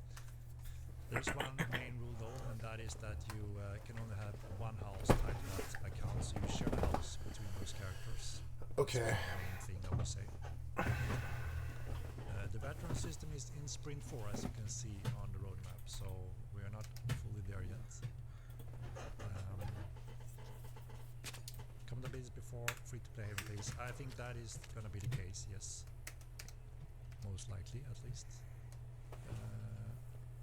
Compatibility worries me of ruining the fun of melee, and that is why we can't rush it, right? We want to do proper rounds before you will be able to PTR test it, and that's when we see if the majority think it's a great addition to the combat. If we can see 50% don't think it's a great addition, then obviously we're not in the right direction. Thank you. So that is one of those features that I will flag for.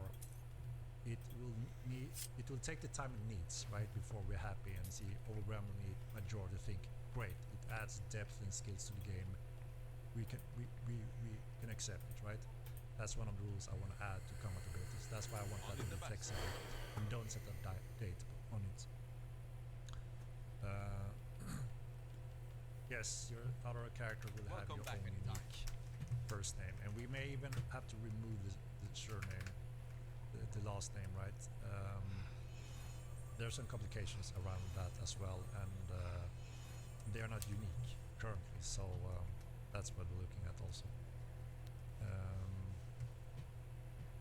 Yeah, and that goes hand in hand with the fish system, fish weapon system. So we ran into a few issues there where it's kind of clashes with the dual system. For it to work in a reasonable way, that's also one of those that we can't just rush it in a way how we're looking at that system right now, because it wouldn't be fun and great and feel good.